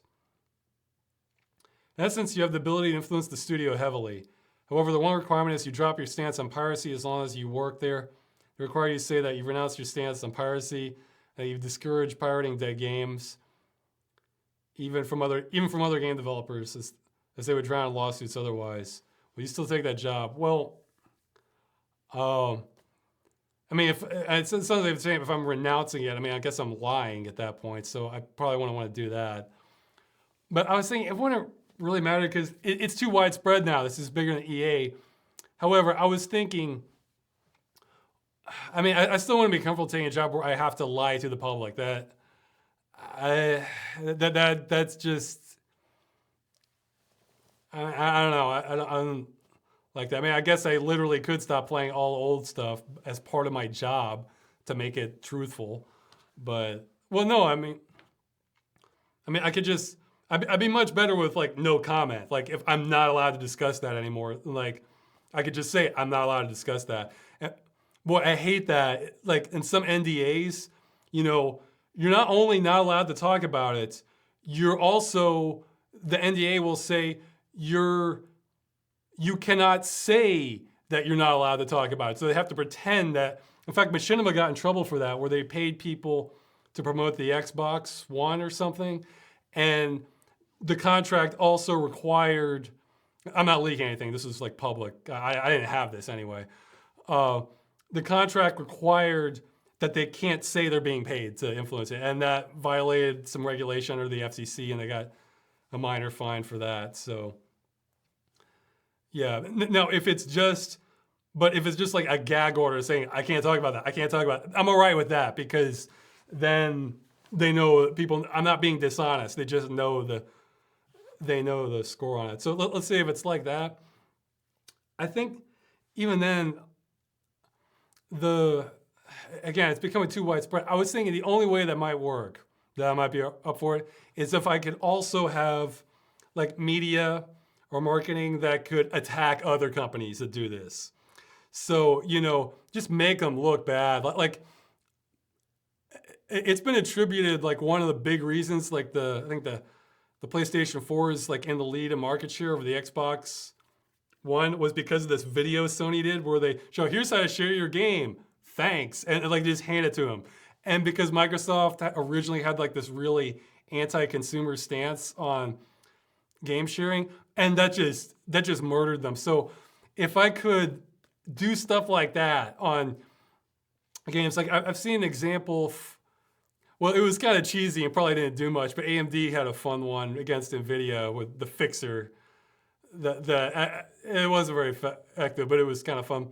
I also saw one for Jack in the Box, where they're basically trying to challenge, I think like Burger King or something. It's like in the background. It's like you do what you can. It's like you say it and you don't say it, so you're okay legally. So if I could just really make the games look, if I could really figure out ways to make companies doing this look bad, then that might be worth it, because that could actually influence things. Where it's just, we're coming out all the time and say like, well, no, our games, you get them for life. Their games, and then every time there's an issue, like I think somebody reported to me an email, there's a PlayStation 2 or 3 game that's being shut down, and like on the box it says like they won't shut it down without 90 days notice, and they didn't do that. Boy, you ride them on that stuff, and then just you just see the problem with dead games is that it's a minority that cares about it, but although it's a larger minority that will care about it years from now once it happens. And it's, you know, so it's hard to get the majority on board. If you can make good ads that kind of show like, that just make it look like you're getting bent over as a consumer, then yeah, but we're not doing that. Like, you know, or like well, in the case of EA, it's like we used to, but we stopped. And then guess who hasn't stopped, you know? So if I could do like attack ads, then that could actually like really cause a shockwave in the industry. I mean, if it was backed by like Ubisoft or EA or something like that. So, okay. I don't remember how many takes it took to get Modern Major General's song sung correctly. Not a ridiculous amount. Do you think there'll ever be a solution to games and copyright publishing limbo? Uh, especially No One Lives Forever. Usually the only solutions are when like a studio comes in with major money uh, to just cut through the red tape on it. I think you won't see a solution until copyright law changes, and you won't see a substantial change in that until like we may have something kind of little minor apocalyptic before we have like real changes, big radical changes to the law. I think on much of anything. So not in the near future. Oh yeah, this I may put my foot on my mouth on this one.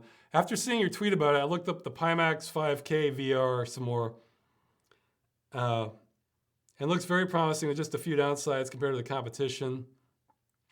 I was wondering if you could go more in depth in your opinion of it. Maybe do another. Well, I don't have it. What backfired on me is, yeah, so I saw some reviews of it, and I'm thinking this looks like it might be good enough what I want. It has, better clarity than like the Vive Pro or the Samsung Gear VR. No, not the Gear VR, the Odyssey, Samsung Odyssey. So it looked like the best game in town. I thought the price was going to be lower. That was just for the backer people. They've released the price now, and it's kind of high. So I don't know. It's like, so I'm waiting for reviews, a plethora of reviews, no matter what I do. But it's like, geez, it's like if I'm really gonna fork out serious cash for VR, I kind of want it to just be good enough to last like a decade or something. So no screen door effect. The tracking's good, panel's good. Like so, like the software's good. This seems to have, and this one you still do have screen door effect. So it's like, for that price, I feel like, geez, I really gotta try it myself before I buy it because it's just too much now. But it sounds really promising. It has a much wider field of vision. Um, the resolution sounded like it might be good enough because when I tried the Rift and the Vive at like the mall, I noticed when I looked at things in the distance, it felt too big to me. Like it didn't feel detailed enough. I'm not worried about like how much power it takes to drive these me personally. It's an issue for the industry, obviously. Just because one, I'm totally happy running old games. So yeah, I'm pretty sure you could hit 4K, 8K, no problem on Quake, probably Unreal. Yeah, just I have no problem doing that. The other is, as long as I don't have the screen door effect, I think actually upscaling might be okay. So I don't have to drive it at full speed and can just kind of adjust it for, okay. So I think it'll give me a lot of flexibility so that even if it's like another 5 or 7 years before I have a card that can truly drive it at native resolution on modern games, it doesn't matter because I'll have played all this other stuff in the meantime. So yeah, I don't know. I guess if the price is just too steep on the 5K to like warrant it, once I see the reviews, then man, I don't know. I don't want to put it off another few years. See, I would have gotten one of those cheaper ones like the what is it, Lenovo or HP or the Dell ones, but I think those require Windows 10. I haven't upgraded to 10 yet, so maybe I'll get one of those once I eventually upgrade, and I'm not doing that like this year. So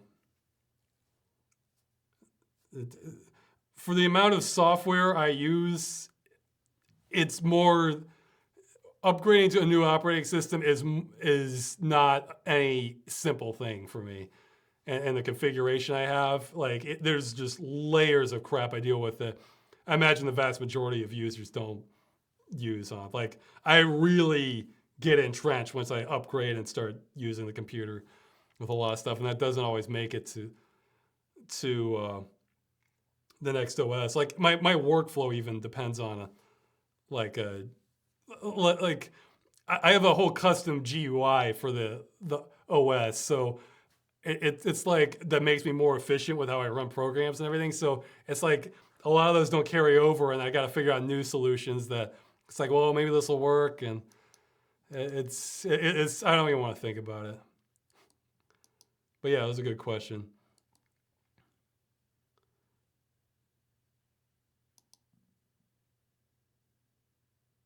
Okay, let's see. Okay, what's your favorite James Bond movie and why? Um, I don't know. They each have different. I think you would either have. Well, my favorite James Bonds would be Sean Connery, Pierce Brosnan, and Daniel Craig. I think they're all pretty good. That's for. Yeah, I feel like. Okay, so I can eliminate Pierce Brosnan because I really like him as a Bond, but I don't think those were the best movies. So I feel like Pierce Brosnan was one of the best.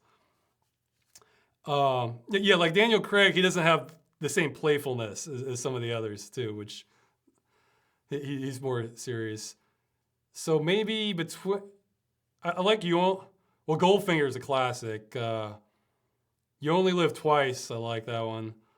The and for Daniel Craig, I guess either Casino Royale or what was it? I think was it Spectre.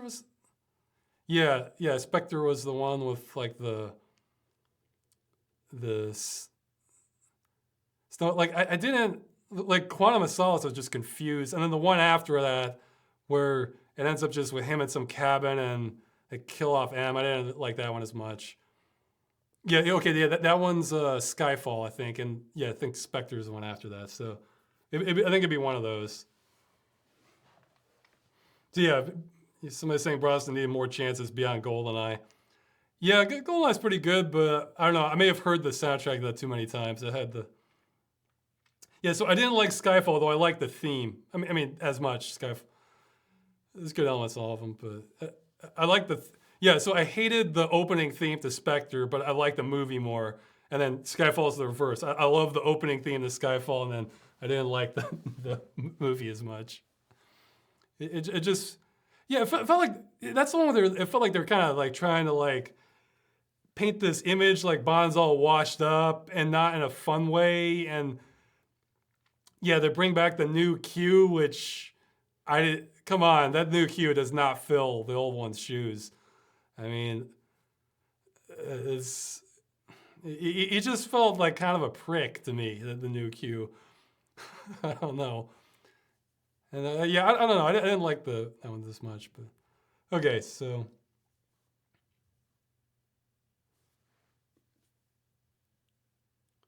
Somebody's talking about consciousness transferring in the game Prey 2 that didn't come out.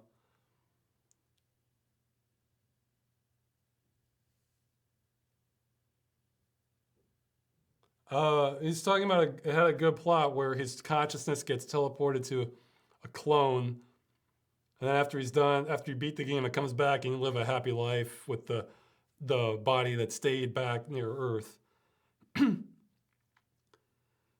Oh, and then eventually die peacefully, surrounded by loved ones, only to awaken in his apartment back in outer space in a new clone in a new clone body. That sounds awesome.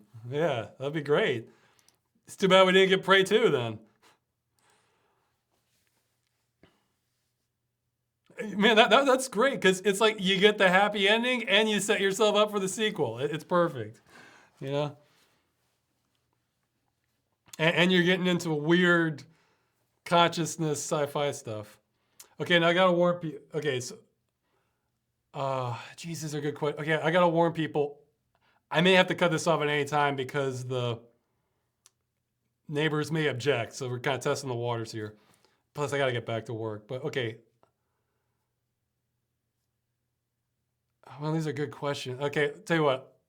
I'll go with live questions and I'll try to just bounce back and forth between the two. So put 3 equal signs and then I'll just kind of pick and choose, just so I can at least get a couple in.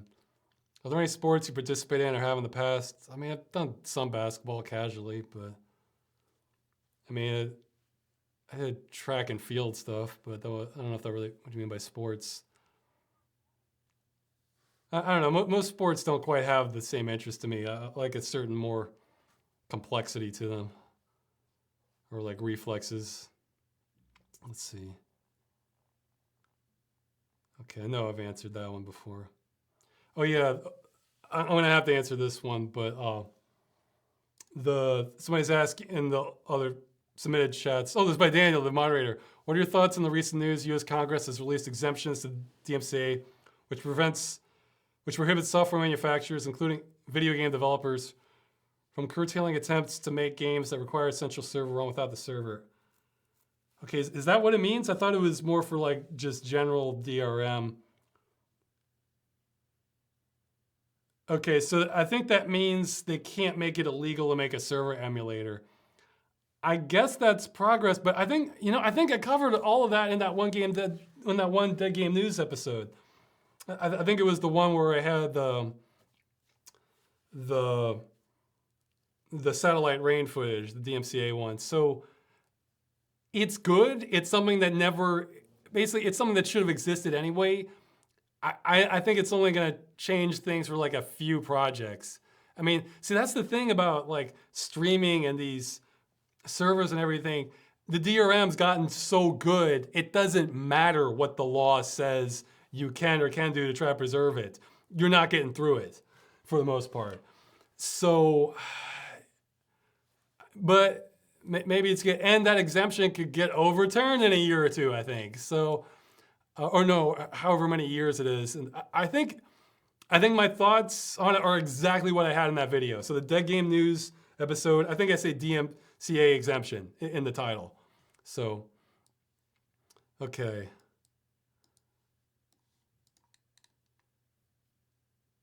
Let's see. What are your thoughts on the future of the European Union? I don't know, man. It's complicated. Yeah, it's like I really feel like you got to go issue by issue for anything European Union related, because I think they're doing that copyright mess that could like endanger YouTube itself, and just streaming video may make my life a bit of a mess for a while, but it'll be enormous if it happens. So there'll probably be some sort of solution emerge. But I have no idea. I think they're maybe not acting as a stabilizing factor overall. I mean, as time goes on, that'll probably be the fairest assessment.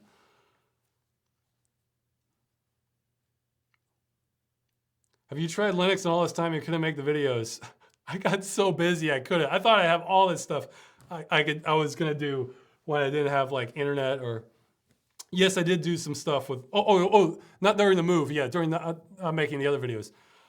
Yes, don't worry. There's something coming on that. There's something coming. Hopefully even next month, but we'll see. I don't know. Ross, are you stressed? Yes, very. Are your neighbors a problem when recording for Freeman's Mind? That's what we're going to find out. I think it won't be before 6. Like, I think I have like a window of hours I can record in. But I got to check with the new neighbors now. So let's see. Will you do a fan meeting? Maybe eventually. You know, I've done it in the past. It's more like a convenience and my location kind of thing, and just having time.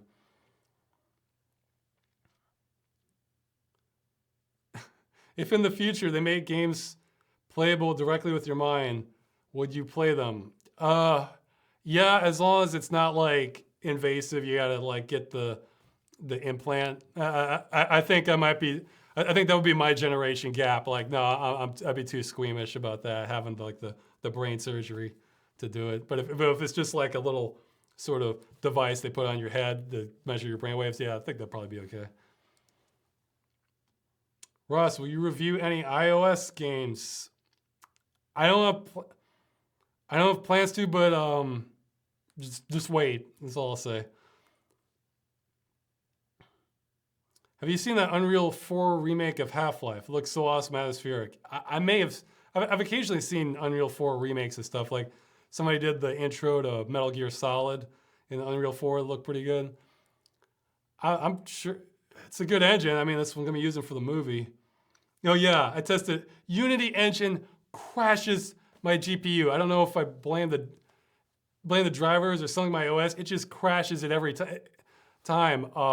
It crashes the GPU. It goes black. And I tried updating the drivers. I tried rolling back to like the stable version of Unity just to do some testing. It crashes. So I mean, maybe when I go to Windows 10, it'll be stable again. But by that time, I gotta get more done in the movie. So yeah, Unreal 4 for the movie. Have you ever tried growing a full beard? Well, yeah, I have done the moon gaming results. It's not hard for me. I certainly have a genes to have a beard like that, you know. Let's see. Have you heard the controversy surrounding World War III? It's a game or a movie. Okay, a game. It's released. People couldn't play it at all due to server issues. I haven't heard of that, but gosh, it's becoming par for the course, you know. I look at every brand new game that maybe wasn't like an indie developer thing that they really took their time on as like a late beta. So, are you a fan of David Lynch? I like some of his stuff. So some of it's kind of too weird for me. I mean, I like Twin Peaks. That was good. Eraserhead's kind of more weird than I prefer, but you know. I actually not looking for like maximum weirdness, believe it or not. Or yeah, he did Mulholland Drive. That was another weird one.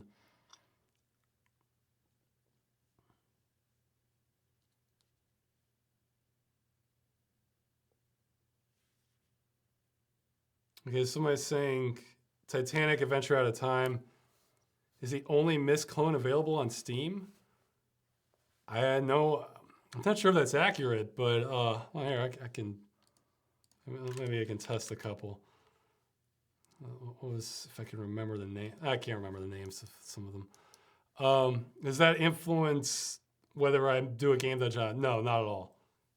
No bearing at all. Whether how the game's distributed. The only thing the distribution will affect is there'll be okay. Bit of a spoiler in the sampler pack. They're going to be all free games except one, which is all by coincidence happens to be a GOG game. So if it happens to have a GOG copy, I'll put a link for it in the description. That's about the only, because I can get like a minor promotion thing. That's the only thing it affects. I mean, it doesn't affect my selection at all, how it's distributed. Unless they have special scenarios like with Battleforge, like they're pulling the plug, or the Black Mirror, where I felt like, oh my gosh, they're releasing Black Mirror at this, so people aren't even gonna know the Black Mirror. So things like that can accelerate it, but not how it's distributed. I saw a video about a theoretical physicist in Hawaii rejecting string theory. Are you to blame? No, I just heard this from other physicists. Have you read up on Article 13 and Article 11? Will this hurt your channel? I think that's what I was referring to in that European Union decision. It's very possible, but if it does, it's going to affect just millions of people. So I think I'm probably better situated than a lot of people just because have the donation stuff set up. I mean, and I can just distribute. I have the rights to my stuff. So let's say YouTube stops working, I can distribute it somewhere else. So.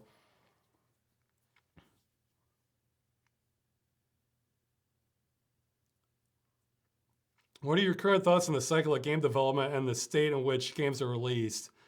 You know, COD had a memory leak that caused people a blue screen. Excuse me. That's not even mentioning the bugs and glitches in our brand new AAA games. Do you think games are being developed too quickly? Yeah, of course they are. But it's, for AAA titles, it's a little bit different because you got to wonder how much of that is just crappy management where they get away with it because they know other big companies get away with it, and how much of it, this is probably a case for smaller people. Oh man, my voice is gone. I may stop soon. That it's, there's just so much pressure. I mean, there's the competitiveness. I can't even imagine how it works now.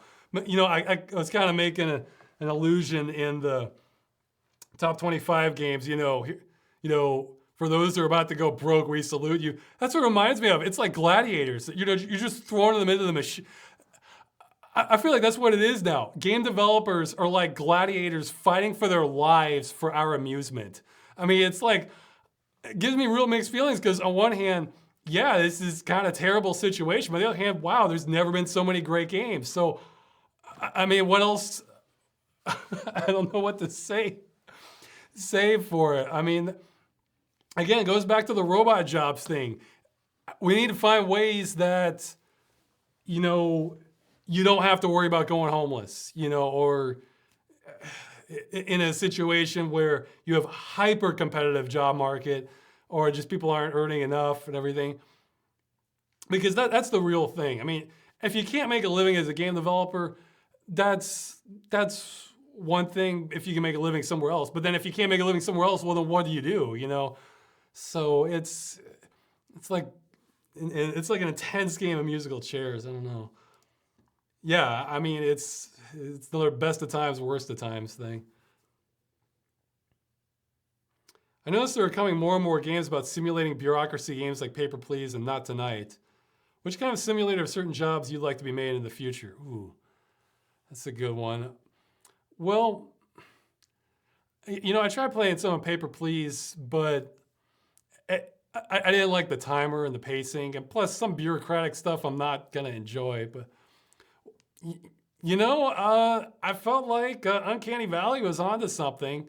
I wouldn't mind another security guard job with like a really cool plot that you're kind of getting pieces of it, and then it just gets more and more sinister or intense or something. Let's see, but that's not really bureaucracy, or did you ask occupations?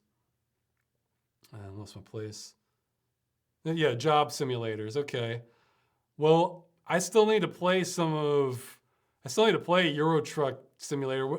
I'm not interested in being a trucker. I just like the idea of a giant open world driving game. So I'm pretty sure I can make them. In fact, I'd like to see some mods. Maybe they exist for maybe those train simulator games, because I don't want to learn how to drive a train. I just want to just see this giant world, that they have in those games. What are some jobs sims that I'd have to think more about, like job sim games that I'd like to see. I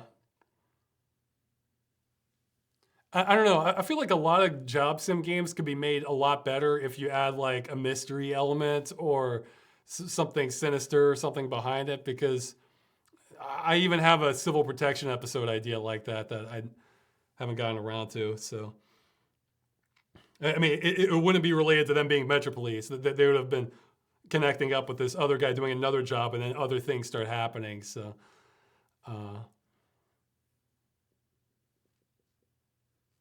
let's say, yeah, I'll have to think more about like what jobs I'd want.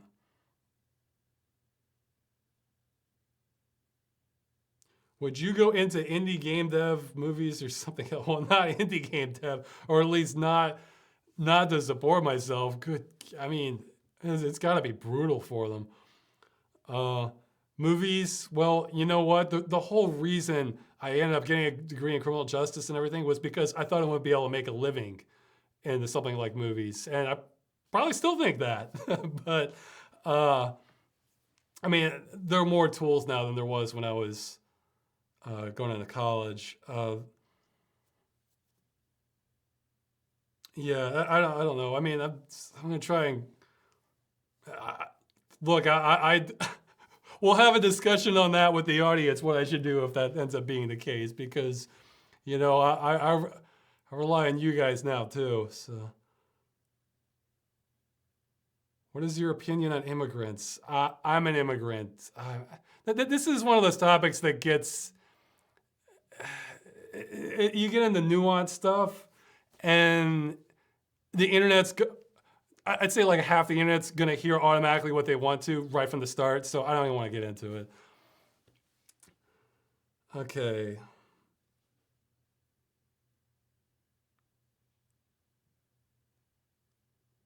The studio behind Realms of the Haunting also developed Potty Pigeon, Gremlin Graphics, Gremlin. I did not know that. Wow. I wonder if it's the same people though. Okay. Legal to circumvent DRM. Okay, let's. Yeah, I think that's the same thing from earlier. Would you accept a drawing of yourself? I think people are putting them up regardless. I'm not really into seeing myself, portraits of myself. I'm not. Freeman, I'd make an egomaniac, but I'm not really one in reality. It's just, I don't really like seeing lots of pictures of myself, to be honest. I mean, this is nothing about your quality. It's just, I mean, you can make a wonderful portrait of me or something, but it's not really, I don't know. I just don't like seeing myself a whole bunch.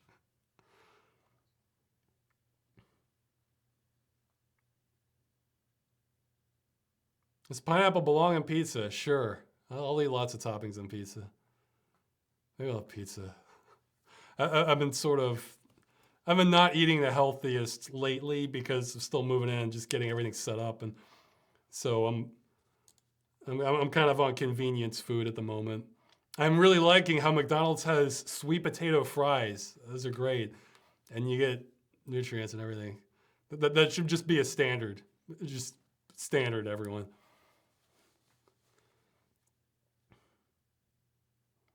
Making Game Dungeon and Neverwinter Nights. I've been hooked on it. Isn't that one of those where it's like, I remember the combat turning me off from Neverwinter Nights. I tried playing some of it way back when. I'm sure it's a great, wonderful game, but man, the combat can just be like a wall to me if it's not like kind of quick and punchy, or if it feel kind of bogged down. Ross, will you compare Freeman and Freeman's Mind to Andrew Jackson? I feel like Freeman is as capable as many things as Andrew Jackson, but they're definitely different personalities. I mean, yeah, so they're both kind of wild cards, so, but not really a direct comparison.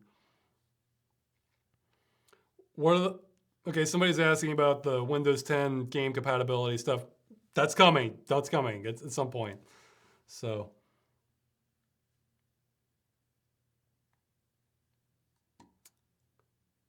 Okay, this got asked last chat, so I'm gonna skip. Do you think we'll get another Unreal Tournament game in our lifetimes, or has the series been left for dead? Who knows, man? You know what? We don't need it. Get a spiritual successor. I mean, there's nothing. The characters in Unreal don't matter. The setting isn't like, it's just, you could have almost the exact same thing, just give it a different name, and it may as well be Unreal. So for Unreal Tournament, it's kind of a similar story. So it's one of those games where it's a really great game, but there's nothing like really unique to the intellectual property that you can't do just as good a job with something that's similar. The music really good though. Get Alexander Brandon if you can. Hey, he said he's up for hire in that interview I did with him. So yeah, you want to make an Unreal successor? Grab him. That's probably the missing link there. Let's see. Well, I'm talking 18 minutes into the. Maybe I can record stuff in the future, but just as long as it's not too loud, I'll see. The sound installation is quite decent here, but I get real loud.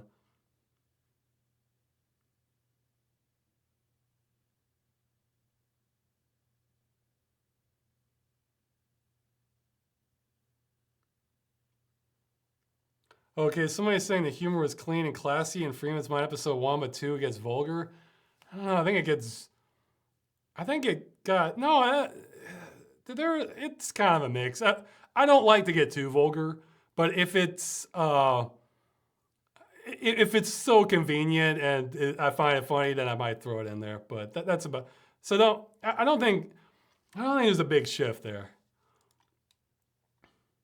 Although I did hold back on too much language in the original Freeman's Mind until the event, until the Resonance Cascade, because I wanted to save it, Let's earn the obscenity, and now it's kind of broken for Freeman, so.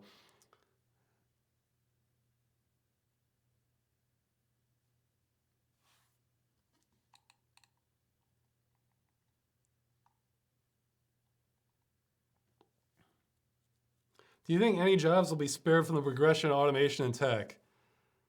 In America, there's a lot of down talking to people who specialize in a field that could become extinct thanks to robots. Yeah, I'm sure there'll be some. I mean, there's been analysis on this. I think like in-person healthcare is one that they want. Education to some extent, I think. I imagine policing is still something. I mean, but even then, they're all going to have areas that are cut. You know, and you see, that's the thing. You know, you're talking about down talking to people in this field. It's not like their jobs are inherently worse than another person's, one that can be automated. And the thing is, if you cut enough that's the real question. What do you do in a scenario where you have more people who need work or need some way to make a living than there are jobs available? That's the question to answer. So, you know, I mean, I don't know. I can think of plenty of radical solutions, but like, I don't know. For feasible ones, I have zero idea. However, we're just going to come slamming into something. So, I don't know. It's musical chairs. Video is choppy. Okay, it was just one person saying video is choppy. Someone's saying, can I pay you to play games? Well, you know, then it comes to the expense of everybody else, you know, who want to see the videos and things like that. And plus, I kind of don't want to get myself into a situation where, like, I can't adapt to something else, like to make future videos. That's one of the reasons I'm not really doing too much with like streaming stuff, because I probably could just do streaming all the time. That'd be easier than, you know, making videos. But you know what?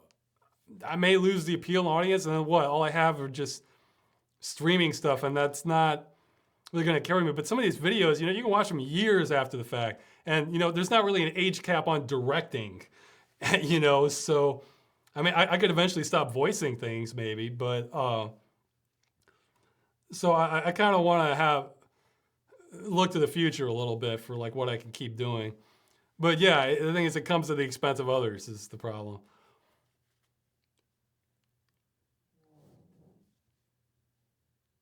Oh, Anthony Crowd. Okay, so they're the same programmer for Party Pigeon and Realms of the Haunting. Wow. Well, yeah, Realms of the Haunting had a lot of merit. It's just, it was a mix, you know.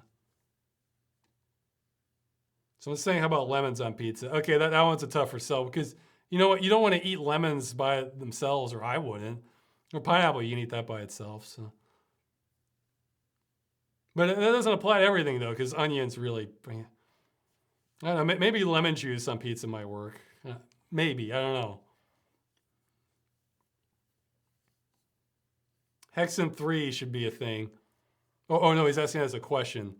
Well, weren't they making that like mod for Doom 3, like a Hexen spiritual successor? Or no, just a Hexen sequel, like on, but a fan-made sequel on Doom 3. I'm not sure if that got finished or if it's still going. The main thing I didn't like about Hexen is the same thing about a lot of the Doom era games. It just gets so maze-like. But yeah, I like the theme. Hell, bring it back. Give it more of a story. Have a little bit better flow. Sure, I'd play that.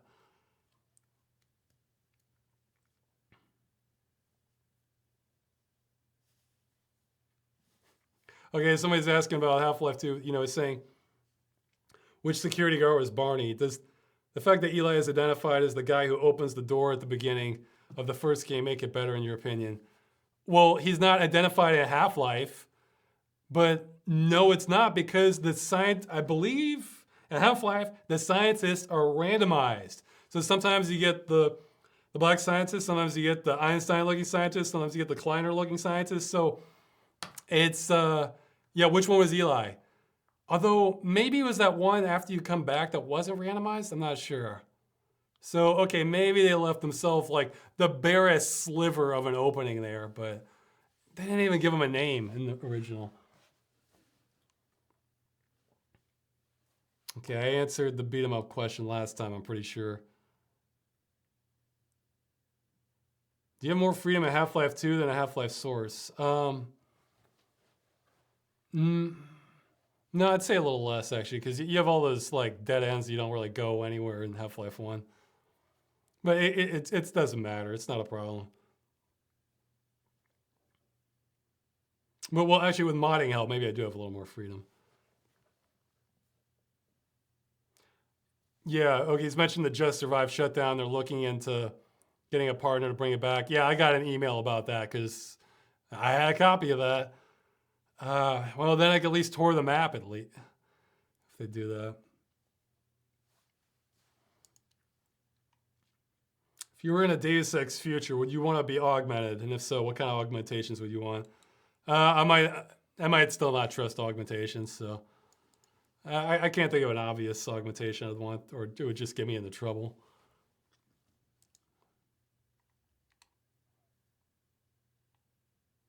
Okay, so questions I answered. Oh, okay, okay, so yeah, he's saying the scientist that opens the door after the accident isn't randomized. It's always the black one, which is Eli. So, okay, they gave himself the barest sliver, but man, isn't it a different voice actor though, too? like, isn't that still, is it the same voice actor who does Kleiner, I think? Because I think he did a couple. So, yeah, I guess, well, if they had given him a name, if they had given him a friggin' name or had an obvious event which he's referring to that, yeah, that was me specifically. Because, like, you know, Barney's like, oh, about that beer I owe you. He doesn't always trigger the beer line in the original Half-Life. So it's the same voice actor for all of them. I think we established that we had to stop and think about which characters were just new characters and weren't a retroactive callback that you're supposed to know. You're supposed to know these people. So, and like, yeah, we came up with two, I think. Maybe there's one. I mean, they have names because there's generic rebels and everything, but.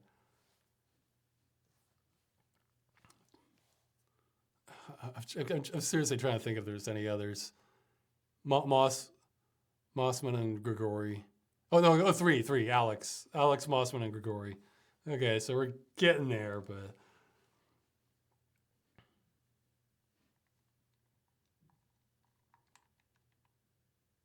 Okay, well, I'm caught up, and the last thing says, did it crash only for me?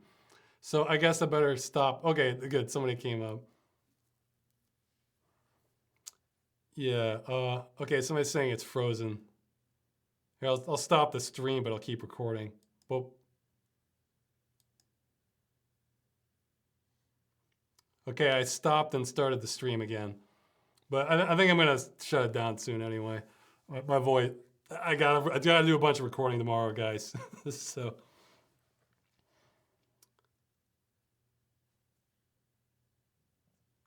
Somebody's saying, what about the Vortigaunt from Half-Life 2? Well, yeah, what's his name?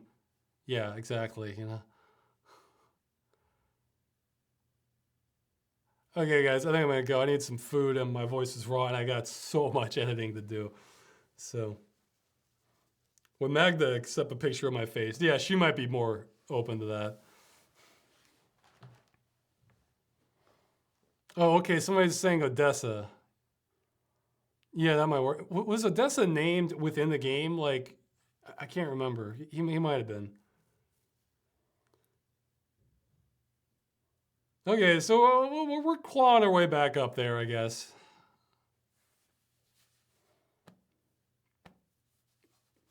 Okay, so yeah, I'll see you. Halloween's coming.